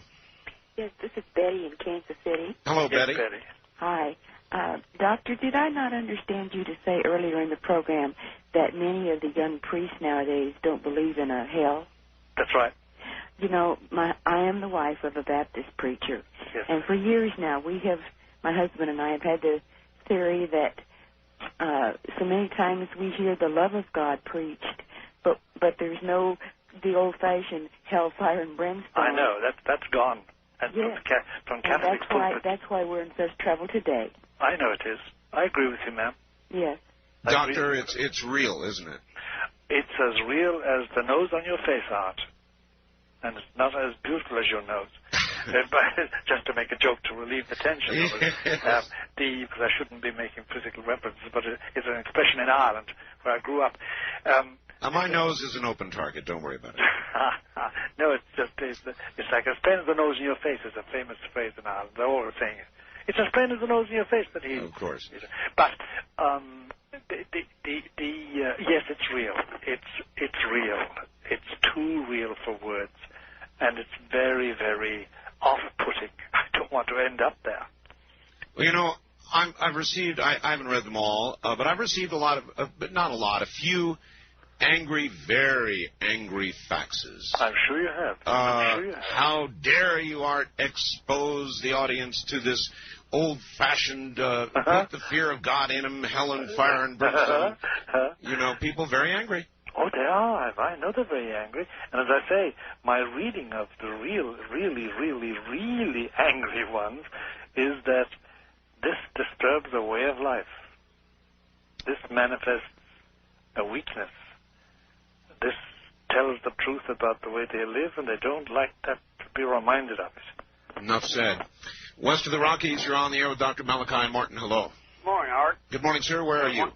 Kentucky. All right. Got one real quick question for Dr. Malachi. Would you please make some kind of comment or explanation about the Witch of Endor and Saul and Samuel? There's no doubt about it that the function of the Witch of Endor was what we would say as a channeler, if you know what channeling is nowadays. Oh, yes. That's what she was doing, and she was used by Satan to give Saul a sense of despair so that he finally did commit suicide the following day instead of trusting God. When you speak of channeling, there are many means of channeling. Isn't the Ouija board just another channeling avenue? Of course, that's what it is. First-time caller line, you're on the air with Dr. Malachi Martin. Hi. Yes, Art, good morning. Good morning. Where are you? I'm in Memphis, Tennessee. This is Billy. Hi, Billy. Doctor, I'm quoting from Mark 16. It's a bit familiar passage to you. And he said unto them, Go ye into all the world and preach the gospel to every creature. He that believes and is baptized shall be saved. He that believeth not shall be damned. That's right. And these signs shall follow them that believe. In my name shall they cast out devils. Yes. It just said that the requirement where is there to believe to cast out devils. What do you base your premise on that you have to be of special authority to cast out devils? I'm not saying that you have to be that. We've just had a man talking to us about an hour ago who has non-special authority of any church, but he does cast out devils, he says, and there's no reason to disbelieve him. And I've known the singular case of one or two men and women who were able to do it, but they're very rare. In my church, the habit has been for a long time, for about 1,400 years, to do it under the authority of a bishop, because the bishop does represent Christ. Put it this way, Doctor, as a normal course of events, you would not ask your auto mechanic to perform brain surgery. That's right. Thank you. That's exactly it. All right. East of the Rockies, you're on the air with Dr. Malachi Martin. Hello. Yes, this is Scott from Wichita. Yes, Scott. Yes, I've got a question I'd like to ask the father there, please. Yes. The Pope that we have now. Yes. Is there any comment that he has made on the one that is to be he is to predecess? In other words, is he uncomfortable with the next Pope? And then after you answer that, I got another question. Well, I doubt if he knows who the next Pope is, so he couldn't be uncomfortable with him. You know what I mean? He doesn't. I doubt if he knows who the next Pope is. Okay. One other real quick question, sir, yes. Please. A very good friend of mine here that lives in the same building that I do. We talk about what you've been talking about this evening, or this morning, rather. Yes. There is two particular demons that I don't know what the names of them are, but he has stated that he has seen one that attacked his wife. Very quickly, caller. In a sexual manner. Yes. There's one for men and then one for women. Yes. What are those names, please? I don't know. I only know the name of two demons. One is Lucifer, the other is Satan. They're distinct demons. Doctor, we're coming to the end of the program. It has been incredible. I want to thank you very much for having me. I want to thank you very much for being here. It has been absolutely incredible. And perhaps one day we will do it again. If not, this will certainly stand as the definitive program we've ever done on this subject. And I tell you, all you've got to do is to call me and tell me, and I will come to you. I'll do your show again and again and again. I'll do your show again and again and again. It's too much of a privilege to expect it, but I will do it whenever you ask.